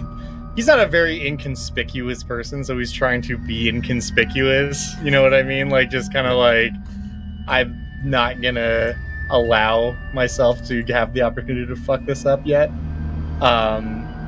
His arm falls off, he puts it back on. Yeah, exactly. Definitely. Just dead people things. Normal human behavior, That's what we all are here, is just normal guys. We're Just normal men. Innocent, normal dudes. We're innocent. Just an everyday, regular, normal guy. Sibyl? I think Sibyl feels pretty out of place and would opt to either try and continue to stay out of sight. That seems unlikely with having to go through a doorway. Well, you can make or a maybe, stealth check. Could she disguise herself with anything in the back of to look more like a worker instead of a rich woman? Let's do a luck In check. In case you missed it, an oversized shirt of Edwin's. I'm so sorry. Quickly, Irvina is trying to stop our party from going through the doorway. So if you want to stay hidden, you absolutely just can. The caveat of this is the equipment is expected to be moved inside. And right, that's why I got the guys to start loading it in. For sure. Yeah. What's Sibyl doing? I think she wants to look more like she belongs. So if I could figure out a way to disguise myself, that would be what she wants. Yeah, if you want to do a luck check to see if there's straight up just film wardrobe. Not even remotely close. You do have Edwin's oversized clothing on, so you can roll up the sleeves and make it look like a bit more of a stagehand vibe going on. Okay. I do. There is a disguise skill. Oh, is there? Can I roll on that? Sorry, yeah, do that. I wasn't looking at a character sheet. Yeah, for sure. No, that's fine. If there are jumpsuits or something in the van, would I know where they were kept? Maybe. We'll see how this goes. Sure. I'm 10 over. I don't think I want to use my luck. Yeah. Edwin, who is carrying equipment up to the door is what I will ask right now. I'm gonna Edwin grab a bag or something big enough to put my gun into, and just have cables or something hanging out of it, and just put my gun into the bag. Yeah, I think there are some smaller bags that you could try to stick a gun into for sure. Being the obvious 6-year-old Edwin is just unrolling a cable towards the doorway, but nothing very heavy, while walking with a cane. And Leo? Yeah, I would definitely also be helping try to bring stuff in. Philip and Monty don't really notice Sibyl in the moment. Monty's kind of thrown off, right, I thought... All right, I thought they were supposed to do all this work, and Philip's just grab a case, Monty. They grab like The ports are color-coded, gentlemen. You can't miss. they grab like a camera and a stand, and they start like walking back towards the door. The doors open up inside. You see stairs that head up in two directions. There's kind of a landing beyond the archway. For those in the doorway, stairs head up in two circular, like half circles heading up probably 20, 30 feet up, where there is just a massive monument of an eye just surrounded by worms. Turning around, you see an older gentleman, well dressed in a fine suit, wiry graying hair kind of all over the place. He kind of has these large spectacles on as he turns around with a book in his hand and looks down over everyone. The time is upon us. Set up the equipment. I've already begun. I'm going to go into initiative for what's about to happen. Phoenix turns around and you hear him muttering something under his breath. As with every couple of words that he says, the ground shakes and the eye flashes at the top of this chamber. First up is Phoenix. He's going to make a power check with an initiative of 70. Jesus. I think he just fucking passes this. 1 second here. Worms fall, we all die. Worms fall, everyone dies. Thanks for coming. He fails this check.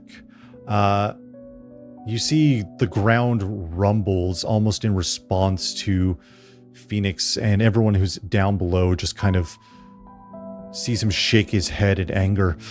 This should be working.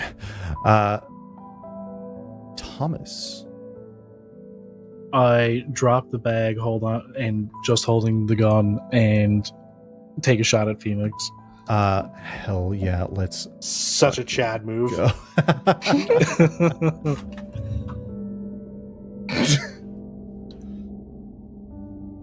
35 of 35. Let's go. All right. I'm going to spend however many luck points it takes to turn that into a super success. Hell yeah. Fuck yeah. Fuck yeah. This 17 is a super success. I can't do math, so 18.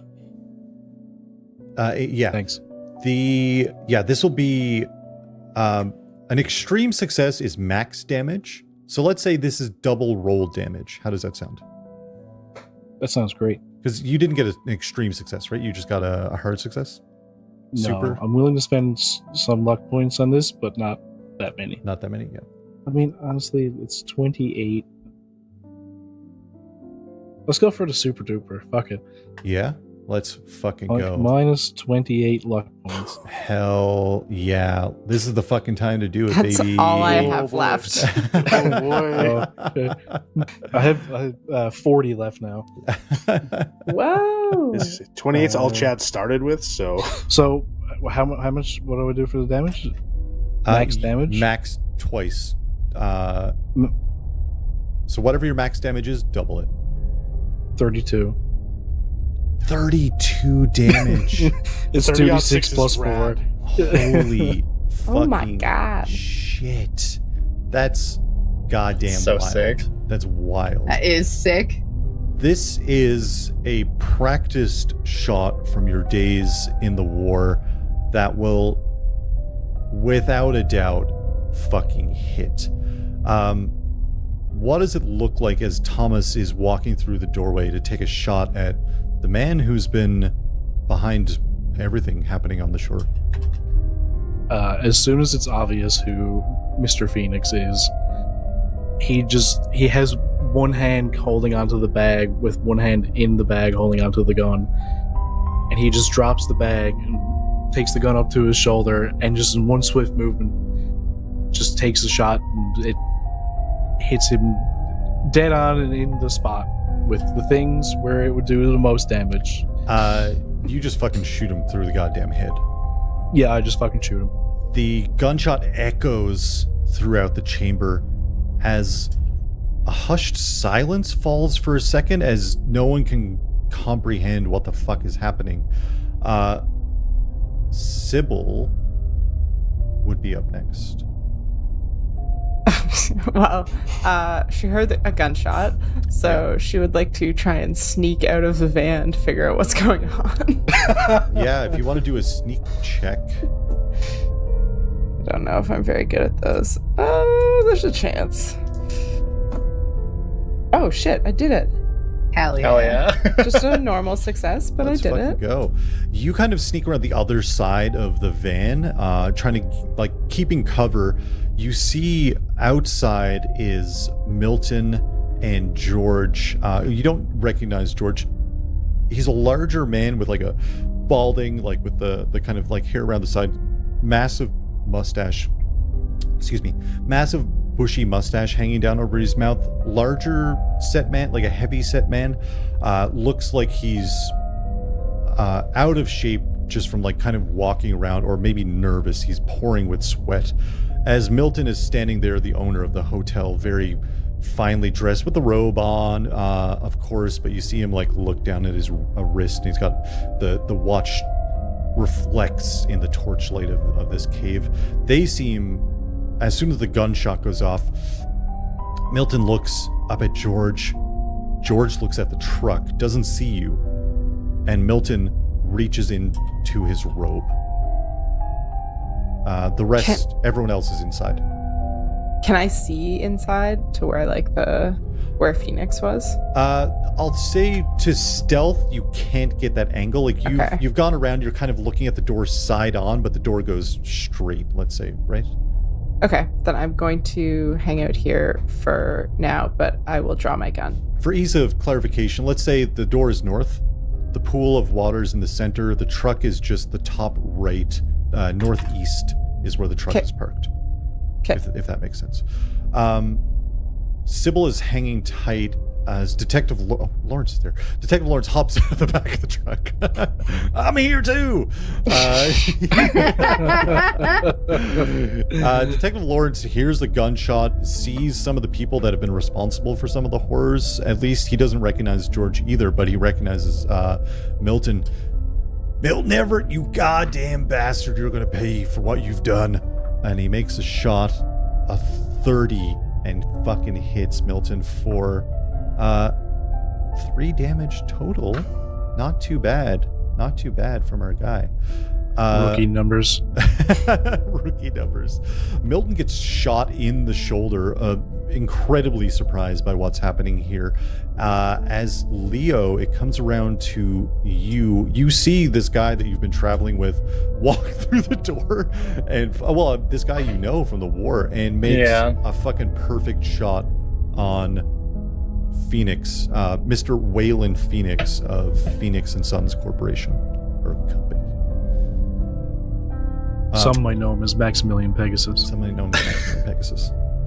Yeah, I think that while this is all happening, I'm like, okay, cool, violence, excellent. That guy just got fucking shot in the dome. Not stressed about him. I actually, you know what? Here's an interesting question. You said he was reading from a book. Can I go grab the book that the guy was reading from? Yeah, it'll take you this entire turn to get up there, basically. Let's say, like, okay. You doing a run, that will just get you up there. If you wanted to move and shoot, that'll get you halfway. No, my plan is to basically just run up as close as I can while staying as out of the way as possible. Also, I don't know what I'd be shooting. I don't have a gun. Yeah, great. I have literally nothing on me. I'm a man in a shirt. Okay, I have a shirt, a belt, and a pair of pants. And my book. I have a knack for finding rocks. Yeah, I think you have a rock, right? right? I do have a rock. Remember we discussed that she just has a knack for finding rocks? Yeah, that's so good. No, that's great. You get up, you roll over Phoenix. You see a pocket watch falls out of his breast pocket and he's laying there limply with the book open. This is a third tome of a series of tomes, a history of devastation along the shore of Null Shore, which is a collection of incantations written by a number of people, one of those being someone trying to write protection spells, basically to protect the shore from whatever might be laying down here. But the caveat is those protections that are written into the book, if you find a way to reverse them, you break them. You can tell the process has already started. Phoenix had already started because we took some time in the cabin. We took some time to get the truck. We took some time to take photos. The process has begun. If on Leo's next turn he could try to look through to see if there's something within the book to aid this situation, but you get this sinking feeling that something is already in motion. Okay. Very good. That's pretty much everything Leo can do running up there. That's like 60-80 feet that you just sprinted, right? Up these stairs also. I need to tell everyone this. Chatsworth is still on my initiative tracker. He coughs up blood from his hospital bed. Oh. Sorry, what is Edwin's? I swear I put Edwin 45. 45? That's my dex. That's what you're asking about. Yeah, it is. Sorry, I'll just... I'm going to make... don't worry about it. It is not Edwin's turn. Milton outside. Who does Milton see? Irvina is directing things. Is that correct? Yeah. Sibyl is hiding. Milton got shot by Detective Lawrence. He's going to haul out a revolver and attempt to shoot back at Detective Lawrence. He gets a fucking 20. Let's just look no one can go for Dick Lawrence. No. That's actually going to be 2d6 against Lawrence. Yeesh. That's what took out Chad. 7 damage against Lawrence. That was a hard success for Milton, as much as happened there. Lawrence gets hit in the chest and falls backwards, but you see him trying to scramble. I'm down! Trying to scramble to get back on his feet, but he took a major wound. He is in a very bad place. Next up, you see George look over towards Irvina.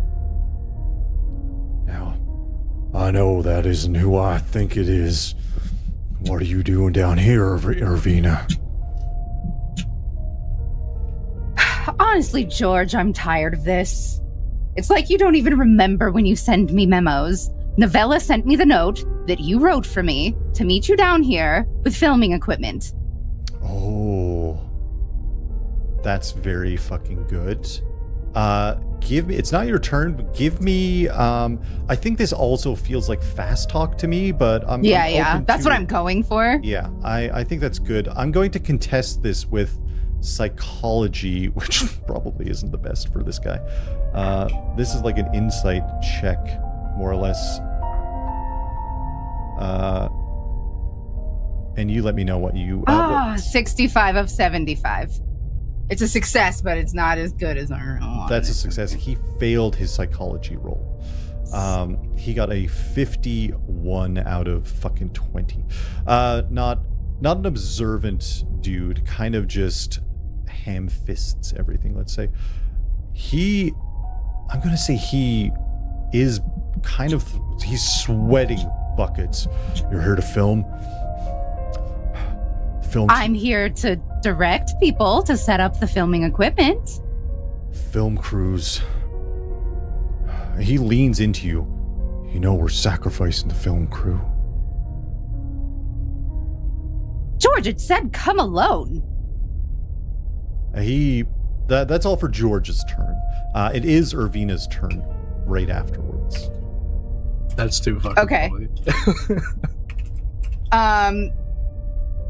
Okay. There's two things I really want to do. Yeah, You let me know if I can pull this off. definitely. I would like to yell to Leo, wallet keys, personal effects, and I'll handle the book if you toss it to me. And then hit George Dempsey upside his fucking head with a rock. I'll say do this with an advantage because you just convinced him that you were here to help, so that makes sense to me. And this will be a brawl check that you're making, and I think your rock is 1d4 damage. Ooh, this is gonna be bad. It's 1d3 plus db. Your damage bonus, if you don't have anything, a damage bonus, which I can look at. Also, I don't. It is not likely that I have anything resembling a bonus. No, you don't. You have a -1, actually. So we're making a brawl check. Well, there's a 58 of 25. Oh. Mm-mm. You'd So use I'll your try my second one here. Come on. That is a 91. Woof. Tough luck. You make a swipe at George, and he leans back surprised. But, are you now running towards the chamber where Leo is, and most of the crew is, or what's Irvina doing now? Nope, I'm gonna keep gatekeeping, girl bossing, and gaslighting is what I'm gonna do. Hell yeah. I'm gonna be like, next time you'll remember when you leave me a memo. Here's the thing, everybody. I need everyone, including Lawrence, to make a luck check.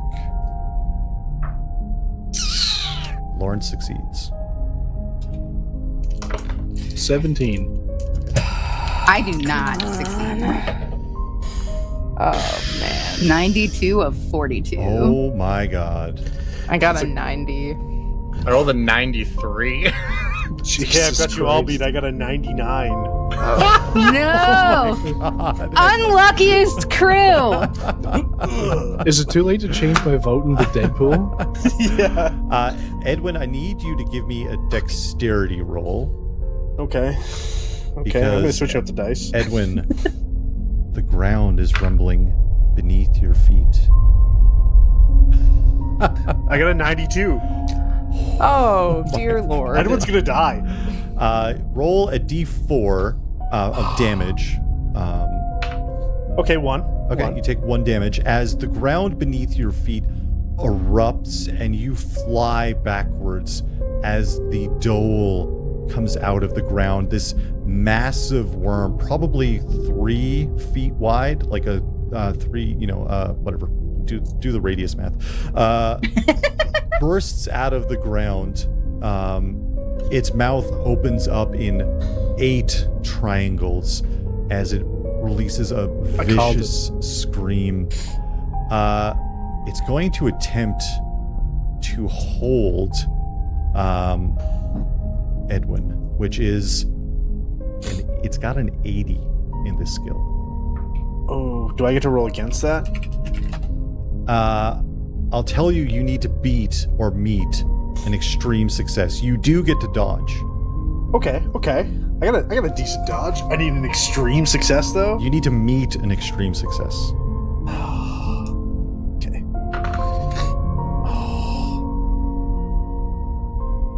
That Okay. looks like the face of a person who just did it, who pulled it off. I got a 37. My regular success is 65. My hard success is a 32. So a hard success does not do what I needed, does You it? need the extreme, the super duper, I mean, it's super duper. in order to Edwin to avoid this massive creature from essentially grappling you Can I donate some luck? I was gonna say I'll spend my 24 luck to get me to the extreme success. It crashes, much like when it was attacking Sibyl, into the ground right next to you as you just roll away. Your hip is a little fucked. You only took 1 damage, but this giant creature crashes down into the ground. I need Edwin, Irvina. I don't think Leo sees this. Edwin and Irvina to make a sanity roll.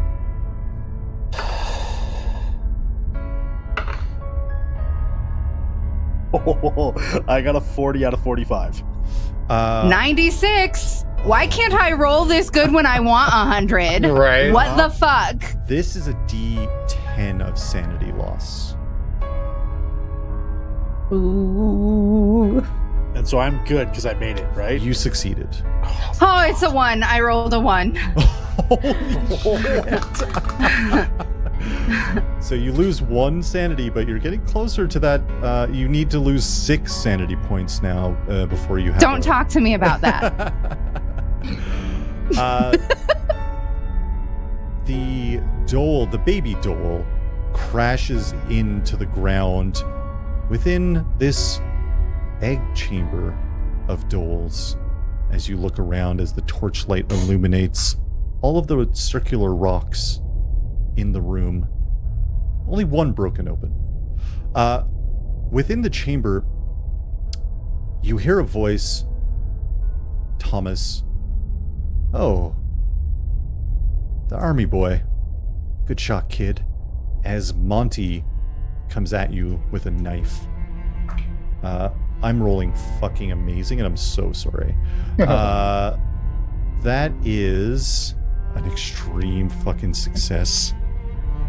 That's a... no, it's a hard success. I'm so sorry. It was a 28 under 40, which is the half. I'm sorry, do you mean super success? Super success. What am I rolling for? Dodge?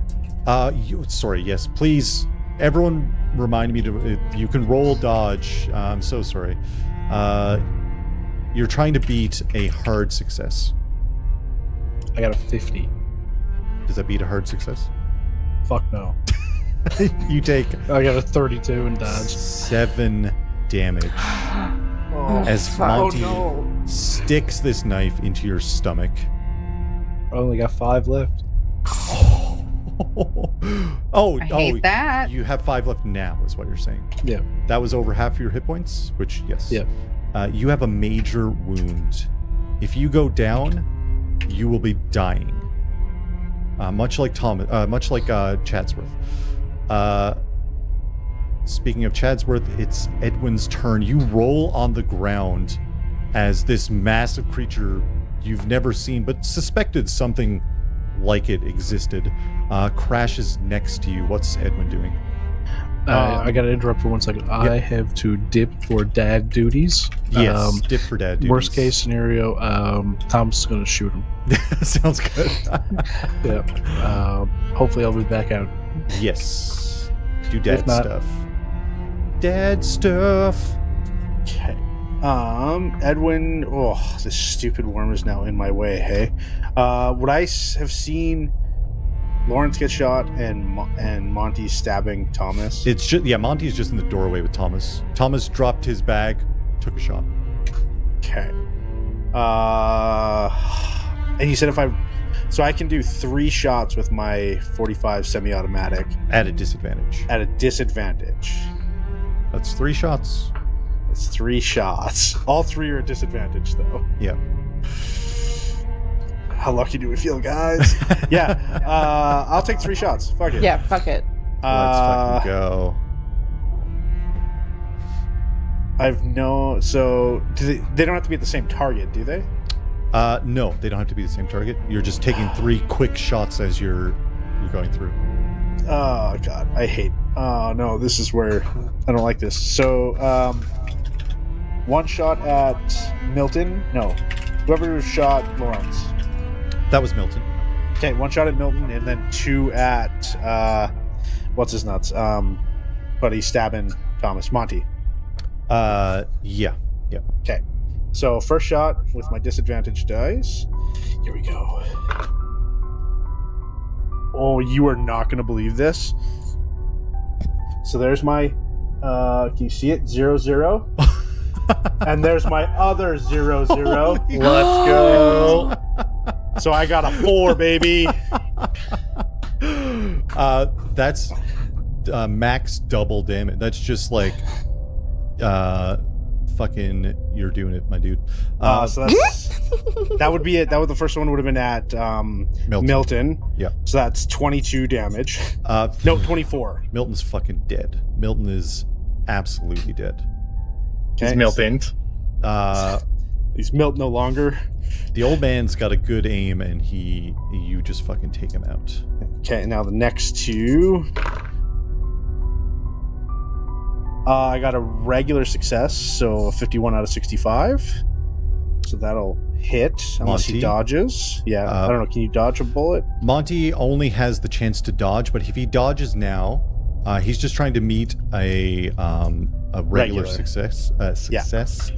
He doesn't. He fails. Okay.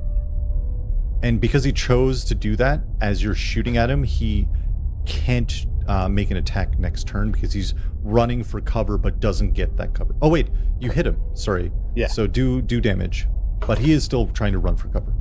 You That's said 8. doo-doo, and I am legally obligated to inform you.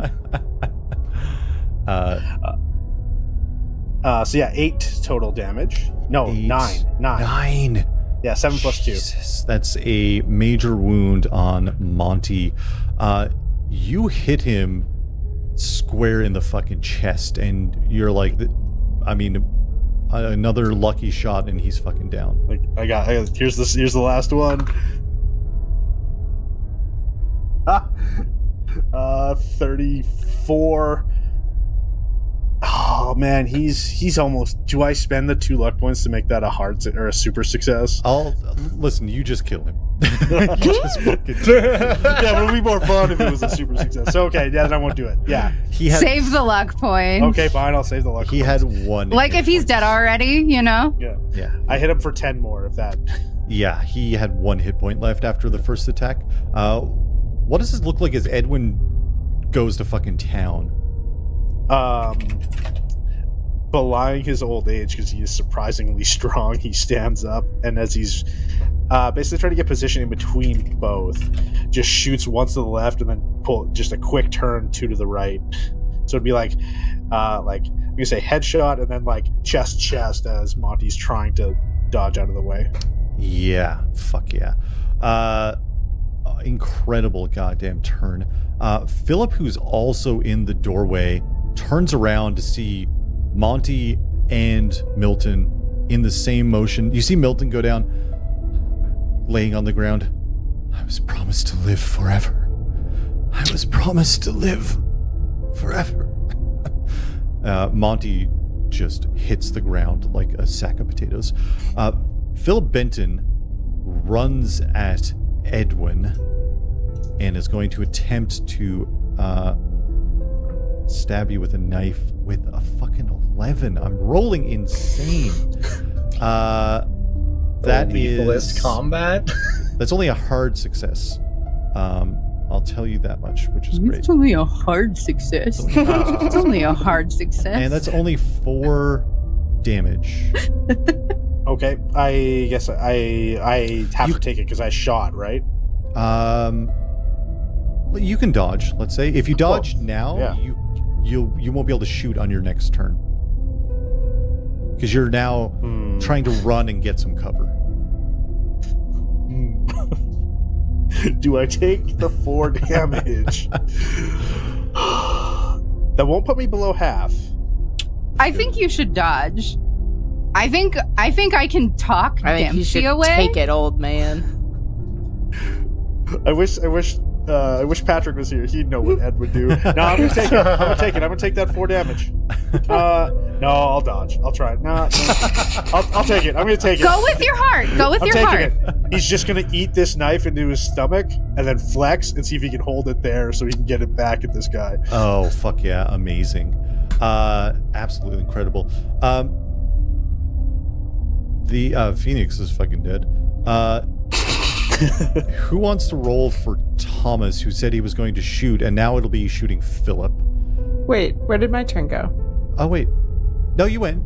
Sybil, you were right after Thomas in the first of initiative, and now we're all the way back around. That was one round we went through. Yeah. Okay, I thought that Edwin and Tom had gone again. No, you stealthed it out of the truck. Yeah. And then everything's happening. Unless we want to hold Thomas's turn and you can go now. Let's do that. Maybe Patrick will come back. Let's hold Thomas's turn. Sibyl, you were right after Thomas. What's Sibyl doing? Seeing chaos open up. If I do first aid, does that help Tom at all in the moment? You can potentially restore 1 hit point with a first aid check. Okay, I'm gonna run over to Tom and do that. Yeah, and do it. Dash. Yep. To whatever. Come on. We'll say with an extreme success, you can restore a number of hit points. What'd you get? Just a regular success. But if I'm gonna spend 4 luck to make it a super success. Ooh, very fun. We'll say that'll bandage Thomas up to 7 hit points. Amazing. No longer suffering a That's excellent. No longer suffering a major wound. Sibyl runs up to help out Thomas, who's actively bleeding out. Lawrence is on the ground, coughing up blood. Kind of crawls back to the truck, but makes a shot from the ground. Fucking hits Philip with an extreme success. Is Philip? Amazing. Philip's dead. Amazing. Just fucking dead. Lawrence like, I'm gonna crawl in the truck now. Just scooting along the ground. Leo, you are on the altar with this book as you see this shape forming in front of you, not on the eye, but between you and the sigil of the eye surrounded in worms, as it looks like a pane of glass is breaking in front of you. What's Leo doing? Yeah, I'm gonna just read this book a little bit here, Seems like a good environment conducive to learning. I gave you explicit instructions. You can make a power roll, or if you want, you can use magic points in order to try and succeed. For every 1 magic point you use, that's 10%. Gives you a 10% chance to succeed. So if you use 5 magic points, you have to roll under 50. If you use 7 magic points, you have to roll under 70. Okay, so if I use 10 magic points, it's a guaranteed success. If you have 10 magic points, I have 16 magic points. Holy so I'm going to use. So I'll use 10 magic points to just guarantee that goes as well as it possibly can for me. Fuck yeah. It's going to go as well as it possibly can, but I need you to make a sanity check, which you're fucking real sane, my dude. So sane right now. You're built for this, honestly. Bro, I'm so sane. My brain is just built different. Yeah, that's an 11. Holy shit. That's what I rolled. You hear this through the crack in reality. It was my turn. I was meant to surface. This universe was mine. And you're just like, whatever, dude. Get fucked. Sure, dog. You find an incantation written by Paige Wynne, a known witch who was burned at the stake in the late 1600s, who made this protection spell specifically for this moment that someone was trying to shatter the glass between reality. And you understand it perfectly in this moment. You read out the incantation. Edwin, your locket breaks and falls to the ground as the seed burrows itself down. The trees! Guys, I hope this is good. Is Leo, that was kind of an action, let's say. If Leo wants to book it, you can make it halfway back towards the group. Wallet, keys, personal effects. Wallet, keys, rotary phone. But yeah, I guess I will use the rest of my movement to kind of head in that direction. But yeah, Leo will just kind of be reading this like incantation out as he goes, and like the most sane crazy person you've ever seen. Like he definitely is doing some like weirdo eldritch shit, but has that look in his eye of someone who is just like very aware of what he's doing right now. Definitely. Some Creed brat and shit. George is going to make a sanity check in this moment and fails with a 52. George reaches out, Irvina. You can fight back or dodge. I'm going to dodge. Great. He's going to roll a fighting check. That roll actually went in my favor. That is Georgie boy. Where'd you go, Georgie boy? Yeah, I know he's up at the top at least. They all float down here. They all float down here. That is a hard success for George. And a failure for Irvina. Justin, why are you rolling so unjustinely? Truly, why am I roll more Justin? Roll more like actual human Justin. That is going to be, and he gets a damage bonus die. He is choking the life out of Irvina as he does 7 damage with this. He rolls a d6 for his brawl, and he's got a d4 damage bonus. He's a large man holding Irvina off of the ground as the air is escaping and things are starting to go black. Irvina can feel that. And she can feel it. Irvina's turn right now.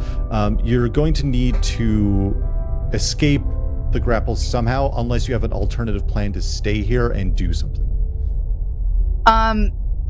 So I'm gonna tell you what my vibe is. Yeah. I legit am trying to gaslight the fuck out of this guy. Mm-hmm. I notice that I am taking sanity damage. So if this guy is like wrapped up in this cult, there's no way that he isn't noticing that he's also going a little bit insane, right? Yeah. So I am going, like, her survival plan, her fight or flight is pretending like she doesn't see any of the stuff that's going on around them. Yeah. And like she's not trying to harm him, and she's just following orders that were given by him, right? So she's gonna like grab at his hands and be like, George, what in the dickens are you doing? Put me down. This feels like a persuade roll. Fast talk is kind of, it is getting yourself out of a quick situation, but now you are to the point where you're now convincing this figure to be on your side of this argument, to be like, yeah, I am a part of all of this. You've gotten in with the, like, I'll give you an advantage die, let's say, because you've already gotten to George with your fast talking, and now you're to the point where it's more convincing statements that you're trying to win him over with. Sure. I think that's very fair. These are my Wyatt dice I'm using also, by the way. Wild. That is... You're using up all your luck. A 29 of 25. Whoa. I am going to use luck to get there. Fuck yeah, let's do it. He drops you on the ground and falls to his knees, digging his hands into his skull and screams at the top of his lungs. I just realized, is it okay for me to still take that advantage roll in case it's lower? Definitely, yeah. If it's like a super success or whatever. Roll again before you use your luck, definitely. A lot has changed also, Thomas. We'll get to It's a 100, so stick with the first roll. I guess I win. I win at losing, everyone. He is clawing his own face. He had a sanity lapse right now. He's currently going through it. You convinced him to drop you. You can try to get away, basically, you're moving away from the situation or staying next to George. I'm gonna keep fucking with his head. Okay. Hell yeah. Yeah. Guess. Let's go.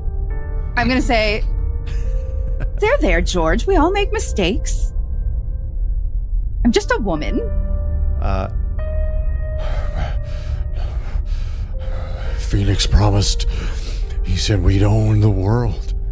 He didn't say everyone had to die. He's just clawing into his face. It's time for you to wake up. We have a meeting in an hour. Wake up, George. This is so fucked. Thomas, you would have saw Edwin shoot Monty, who was attacking you, and kill Monty, and shoot Milton Everett and kill Milton Everett, as Lawrence got an extreme success and shot Philip Benton. You are in the chamber as Leo is running towards you. George is the only one still alive, but you know the Dole is somewhere. You're muted, Sinead. And you have 7 more hit points. And you got healed with some first aid, with a great first aid roll by Sibyl. Hold on, I lost 7 hit points. I got them back. No, you're up to 7, and you're no longer wounded. Yeah, you no longer have a major sick. wound, and you're at 7, thanks to Sibyl's first aid check. It was such a sick turn. Yeah. What's Thomas doing in this moment? It was your turn a while ago, but we figured we'd push your turn back. Thank you for that. I had to very quickly sing Jenny of Old Stones. So sweet. Meredith asked for me to sing her to sleep. God love her. Aww. So cute. That being said, the only person around that I can shoot is Georgie Boy, and it looks like I'm down 1 to Edwin, so I need to get my score. Of course. Do it, Tom. Do it. You said that Dole is here somewhere? Somewhere. Burrowed into the ground. Okay, I missed that. What is Dole? Are you The talking worm, about the little sorry. dog? I'm sorry. DHOLE, the worm baby. We also have not searched the body of Phoenix, who might have other shit on him, other like culty stuff on him that could help us, right? Very true. I mean, Leo is making... You would have saw Leo at the altar grab the book, and a crack in reality started to close as Leo starts to read some shit from the book. Oh, yeah, I forgot about that. Shit, I don't really know what to do, honestly. There's essentially only 2 threats that remain, and one is a threat. And Detective Lawrence is dying in the back of the van, too. Also true, yeah. Is there any way that I can try and figure out where the Dole is? Yeah, let's do a listen check. Oh, I finally killed the fly that's been flying around all day. Listen, Linda. Listen. That, my friends, is a 98 out of 25. Brutal. Nope, no idea. Everything is shaking. Sucks, I guess. Yeah. You can just hear the blood pounding in your own ears.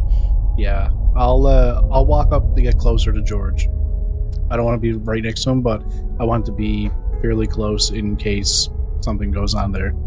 Okay, if he makes a move, you can fight back, let's say.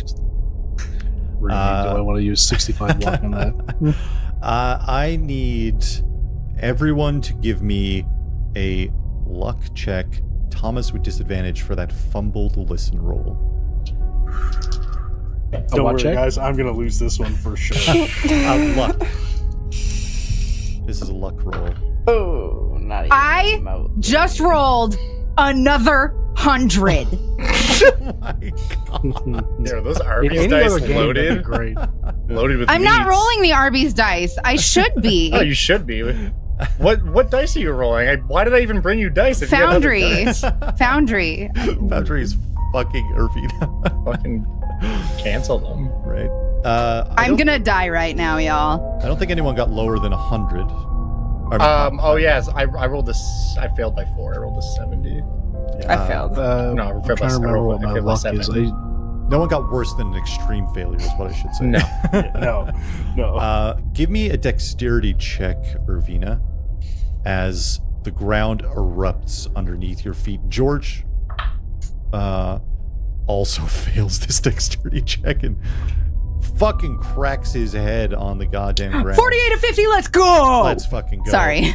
You do like a combat roll out of the way. George takes it fucking hard on the ground as he loses 4 hit points on a d4 for landing on the ground as the dole erupts. It's a fucking smart creature. I'm gonna make an intelligence check to see whether it's going to go for Irvina or the smarter prey is George, who just cracked his head on the ground. And with a 28, it sees an easy prey and engulfs George, biting him in half, grabbing his torso and lifting it up in the air, and the legs go flying and hit the truck, leaving just like a bloody stain down the logo of Big City Daily as it George, what are you doing? burrows back into the ground. Here's how this is going to work. You can either all stay here and try to fight the dole, or get in the truck safely now as it's burrowing and retreat from the mines. But if you stay to fight, you're doing the same situation of luck checks and trying to fight back somehow. Sibyl would be running back to the truck to try and help Lawrence. Definitely. Anyway. Great. If you want to do first aid also. I'll run and get into the driver's seat. Okay. Holy shit. Sibyl's Also, I built to got- be a cleric. On that luck check, If Thomas wants to give me a driving auto check. yeah, I had to do a luck check with disadvantage earlier. I got an Oh. 18 and a 39. Yeah, you're fine. No one got higher than 100. Oh, okay, yeah. What's everyone else doing? Limping back to the truck for sure. Definitely. Do I have like an understanding of what's happening with this seed right now? That's exactly what Edwin is thinking too, because it just fell out of the locket around Like, what his the neck. fuck He's is looking going on down. here? Because The that's gonna change trees my answer. protect the town from the mine. I think Edwin and The tree. Leo stop and look down and see a little green leaf poke out from where the seed broke out of the locket. It's the Great Daco Tree, Charlie Brown. I got a 16 on my drive check, which is a super success. Fuck yeah. Hell yeah. Yeah. I got a super duper success for my first aid for Detective Lawrence. Fuck yeah. God damn. Lawrence is up to, let's say, 6 health and no major wounds with a super duper success. That's great. Edwin and... Seeing the go leaf, Edwin would go, this is a good sign, and head back to the truck. My job here is done. Yeah, seeing as how he's only got scotch in his flask, he can't water it all. Yeah, definitely. Leo? Okay. So just so I have an understanding, because I want to make sure I'm not misunderstanding anything here. Basically, this protection spell, these guys were trying to like pull it off with anti-spell varnish. Yeah. And we stopped them from doing so. Yeah. At least for now. But there's a giant worm down here. He's just vibing. Massive. Trying to kill everyone. Yeah. For Yeah. sure. But he seems the worms have no Giant worm allegiance. vibes. Yeah, the worms care not for anyone but the worms. So yeah, he's just doing what he does. What would I have any kind of understanding of like what are the chances of like this kind of thing happening again? Like, what would it take for someone to like, oh, we're coming back? Like, because we're dealing with a megacorp here. Like, just because we killed some dudes doesn't mean that they won't like send another bunch of people back to like do this again. Wow, wouldn't it have been handy if you had gotten his wallet, keys, and personal effects? I don't care about that. You, I'll say with the wild amount of successes you've had with magic in this tome is the key to this location, one of the 5 locations that you've marked out across the world. This tome is what unlocks this particular location. Okay. Or locks it. It's a key. Then my next question is this like you have to just do some crazy shit to destroy this, or can I just like light it on fire? You can, if you try to light it on fire right now, you're gonna have to try to jump on the car as it's driving away. If you're taking a moment to be like, I need to figure out how to get rid of this book now, you might miss jumping into the back of the truck as Thomas is trying to speed away. Okay. Yeah, that's fine. You can take it with you. I'm mostly just paranoid about like this book getting into the wrong hands, you know. Yeah. Time for you to start a new cult with blackjack and hookers.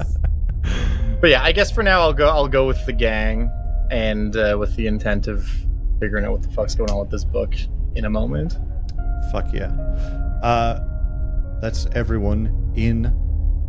I am amazed everyone lived. I'm not fucking joking. I thought a lot of people were going to die. Well, a lot of people did die. I mean, just the right your people. Targets. If you had been targeting us, Justin, we would have died. That was. Edwin pulls the knife out of his abs. Like, Yeah, it's and fine. same with fucking Thomas. Honestly, some damage has been dealt. Thomas knows better and leaves it there. The truck drives out of the cave, all of you in tow, as you peel out past the mining town back towards Edwin's cabin. Lawrence looks at you, Sibyl, in the back of the truck. Hey, thanks. I didn't think I was gonna fucking make it. I don't think I could have done anything else. However, why don't you just keep me in mind in the future? Might have an ask about town. Yeah, you're from the big city, right? Yeah. Right. Yeah, we're looking at some business opportunities down at Null Shore. Right. Hey, question for you. What's the name of the city? What, do I have to do a fucking sanity check now? It's the big city. The big city? Yeah. No, darling. It's not the big city. You're trying to think of where you're from. What's the street you live on? Name it. What street do you live on?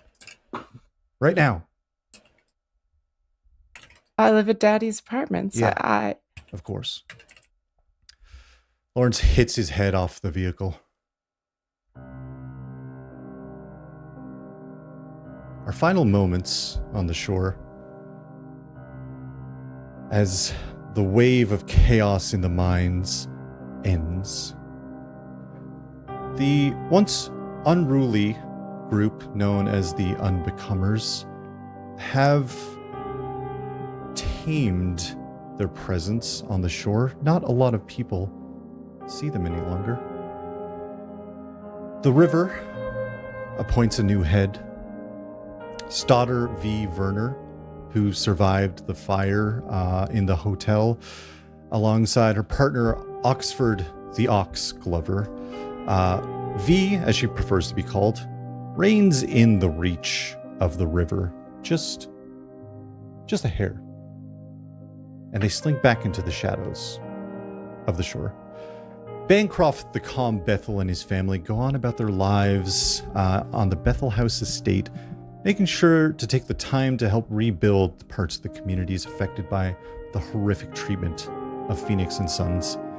The captain did have to mostly rebuild his library that was underground, that was destroyed by the giant wind. But oddly enough, it left an interesting tunnel out of his library. Hotel Horizons never really recovered from the massacre. The only thing to come out of it was the ownership of the Q. The Quintessence bar in the lobby was sold to a young Mr. Dale Finch. A massive broadcast company, Big City Communications, struck a deal with the Powers family of the Shore, creating Powers Broadcast Company in honor of the late J.W. Powers. The company promised to deliver unbiased, hard-hitting news from the Shore and its surroundings, and have offered positions to Irvina, Leo, Thomas, and Edwin. The PBC has been thinking about hiring on a few local reporters to expose the horrific details of Wayland Phoenix and the Phoenix and Sons Corporation. The PBC would go on to be a trusted news source for the people and residents of Null Shore. A quaint house along the shore is dark, quiet. A car sits unmoving out front. A jingle of keys at the front door as we hear a soft meow from the inside. Gordon Gilroy Crothers opens the door as his cat walks up and nuzzles his shin. Blood stains on Gigi's shirt, which is torn open from a gunshot blast on the Shoreline Express, but his flesh seems mended. It's not just Phoenix and the unbecomers that are striking dark deals on the shore. News from the big city is that the drama surrounding Phoenix and Sons and the vile atrocities that occurred along the coast was washed out, likely in a flood of money to the broadcast corporations and local news companies. The company expanded operations to a sister company, led by one Ermine Landrew and their head researcher, Gwendolyn Price. The two have made breakthroughs in research projects, and the future is looking bright for Phoenix Research and Scientific Mechanics Company, or as they've rebranded themselves, Prism Corporation. Speaking of the big city, a new star is on the front of every newspaper, every show poster around the city. Star of stage and film, Doreen Day is shot out of the shadows and into the limelight. They're starring in a feature film, Train to Nowhere, which is set to hit cinemas late autumn. Do we think we see Irvina accepting this job position at the PBC to do hard-hitting investigation into this corporation? It's all she's ever wanted. She would come in and be like, boy, do I have a scoop for you. I love it. Leo, a man seemingly back from the dead, bridging worlds. Do we see him sticking around the shore or getting away from it? That depends a lot on what the deal with this book is, really. Yeah. Maybe it's best that you didn't destroy it. Maybe destroying it would have wrought new havoc.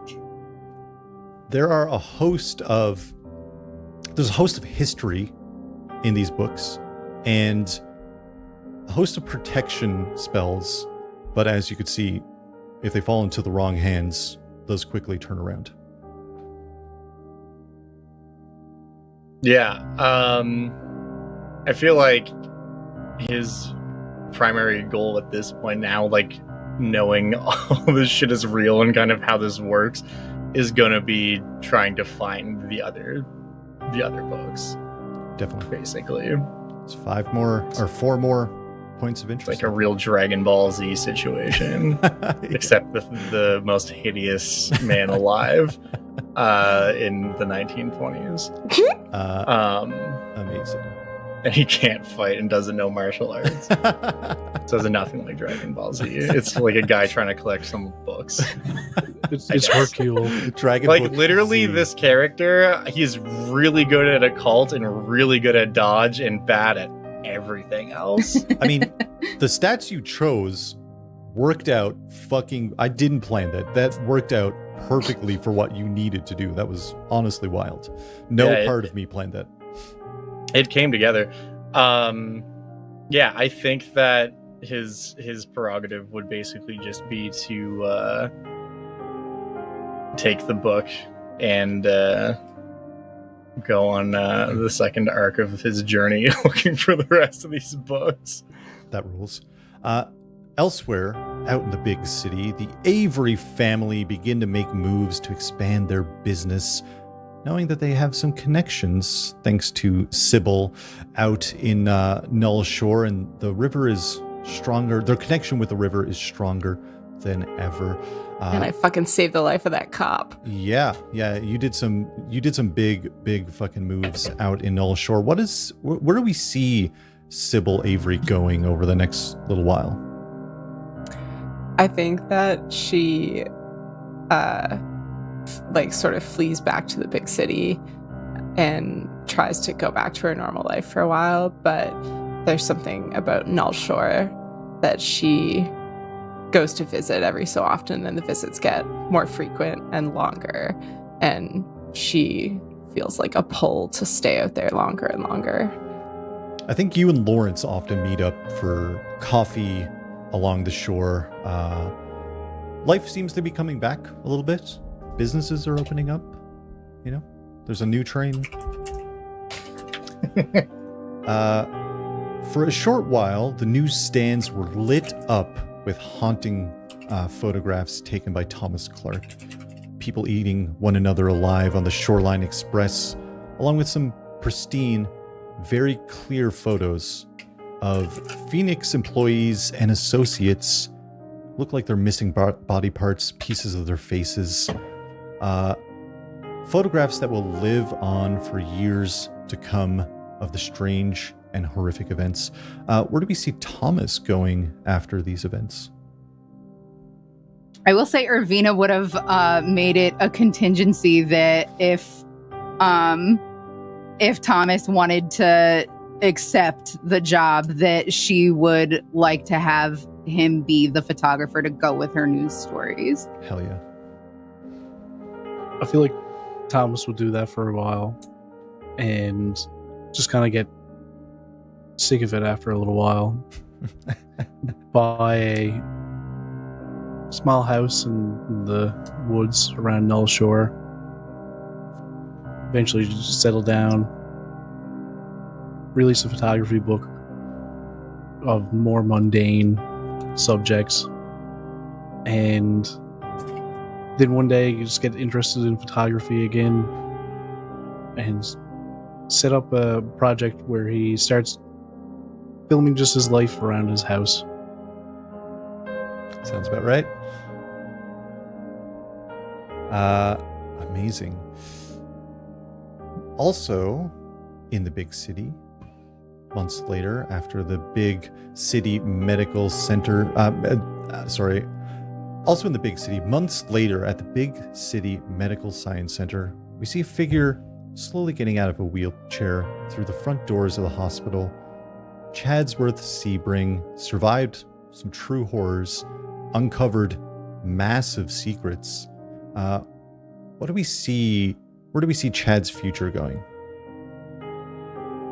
I think Chatsworth has had enough of hunting down rare books for his library. Would probably stay in touch with Thomas a little bit more now that they've reconnected in this specific event. But would just be tending his library with his small family, his wife Agatha and their son Chadwick. And yeah, he would just try and live out the quiet life in the big city as much as he could. I think one day you get a knock at your door of a strange figure asking about your book collection. Back on the shore, tucked away in the woods, Edwin had fought to expose Phoenix and the wrongs that they were committing, and finally found a group who believed him and were willing to help. Where do we see Edwin's future heading? Edwin, being of retirement age, is going to stick out in the woods, still feeling slightly estranged from the town because nobody's going to believe that they fought a giant worm and a cult in the mines of the town. So would stick in touch with Thomas and Lawrence, but would probably venture back into the mines to water the little tree as safely as possible. And that he would take that as like his role to like protect this tree. Yeah. Every now and then when you're down there, you hear a rumble, but you can't help but feel safe. You know you're fine down there. Lastly, a lone detective sits on the hood of his car, overlooking the coast. The massive lighthouse just down a ways, shining its beacon. The massive lighthouse just down a ways, shining its beacon across the water on a late evening. Lawrence lights up his smoke, the soft oranges illuminating his face. A strange wavering in the air moves behind him before a subtle crack, almost like a thin sheet of ice breaking away slowly. A figure walks across the back of the car on the gravelly kind of rocks where it's parked and takes a seat on the hood next to the detective. Oh, Morgana, didn't expect you to show. Well, just been a bit busy, Lawrence. So how did it go? Any luck? Luck? Haven't met her yet. Could be named Sibyl, though. Pretty lucky. Wouldn't be here without her. Holds up like the shirt to the wound. Lawrence looks across the waves as they crash on the shore. I still can't leave this place. Not by car. Not by plane. Not by train. I just wind up back here, time and time again. Well, I'm sorry to hear that, Lawrence. Grab a drink. I hear the queue is under new management. Yeah, let's grab a drink. And that's where we end Null Shore 1932. Friends, geez, I'm sorry this has gone a bit late, but thank you so much for listening to the No Fame podcast. I want to say thanks to all of our friends, of course, with Doxy and Josiah here, but everyone involved. It was a lot of coordination, and everyone was extremely patient and very, very generous with all of their time. We had Rudy Runes as Gordon Gilroy Crothers, Redson as J.W. Powers, Katie as Mr. Dale Finch, Grayson as Doreen Day, Kai as Ermine Landrew, Jess as Gwendolyn Price, Doxy as Irvina Potts, and Josiah as Leonardo Migliorini. Null Shore. You Crushed nailed it on the first time. Got it in one, dude. I didn't know you were Pack Italian. it in, boys. This was kind of a love letter for our podcast. Null Shore was the first series that we did, and I wanted to do something a little bit different with Call of Cthulhu, but a little bit closer to home with kind of where we all started the podcast. It's been a journey. We've gone through a lot of changes, a lot of growing changes, growing pains. We've had some people move on from our cast, but I think what we've been doing has been super fun. We have had 3 years of non-stop adventures, of exploring weird coastal towns, of lizard wizards and exploding dice, of climbing tall towers, of quadruplet idiots, of dire odysseys and shenanigans, of missing obvious story beats, of taking out my main guy, of Eds versus Chads, of triple nat 1s, nat 20s. No, my sound effect isn't working. Nailed it. I was on the wrong scene. Of Big Dale 6969s, 3 years of bees, 3 years of kill steals and competitive PCs, 3 years of Power Wolves, 3 years of forgetting how grapple works, 3 years of, wow, 3 years of, we'll edit that out and we'll fix it in post. 3 years of after episode bits, 3 years of laughing until we cry, and 3 years of wonderful memories with my friends. This is me attempting to keep it cool right now and struggling, but I have had a wonderful time with all of you. Thanks. You have made it wonderful. Thank you, Justin. Thank you for letting me be a part of it. We had some wonderful friends involved. This has been 3 years of No Fame. Thank you for listening, and we can't wait for you to join us on our next adventure. This adventure, this episode, let me start that again. This episode, we'll fix that in post. This episode of Null Shore 1932 featured our lovely guests, Doxy as Irvina Potts. You can catch Doxy at twitter.com/zerodoxy. That's ZER0DOXY, or streaming on twitch.tv/zerodoxy. We have Josiah as Leonardo Migliorini, did it twice. You can catch Josiah at twitter.com/dungeonpapa, or converting your much beloved previous edition D&D baddies into shiny, beautiful 5th edition creatures at youtube.com/dungeondead. And of course, our lovely, lovely main crew, Patrick O'Reilly as Thomas Clark, Sinead Marguerite as Sibyl Avery, Josh Fritz as Edwin McCannon, and myself, Justin Crane, as the Keeper of Lore. Thank you for listening, and we'll see you next time on the shore. Good night. Bye. Good night, Null Shore. Good night, Null Good Shore. night. Good night.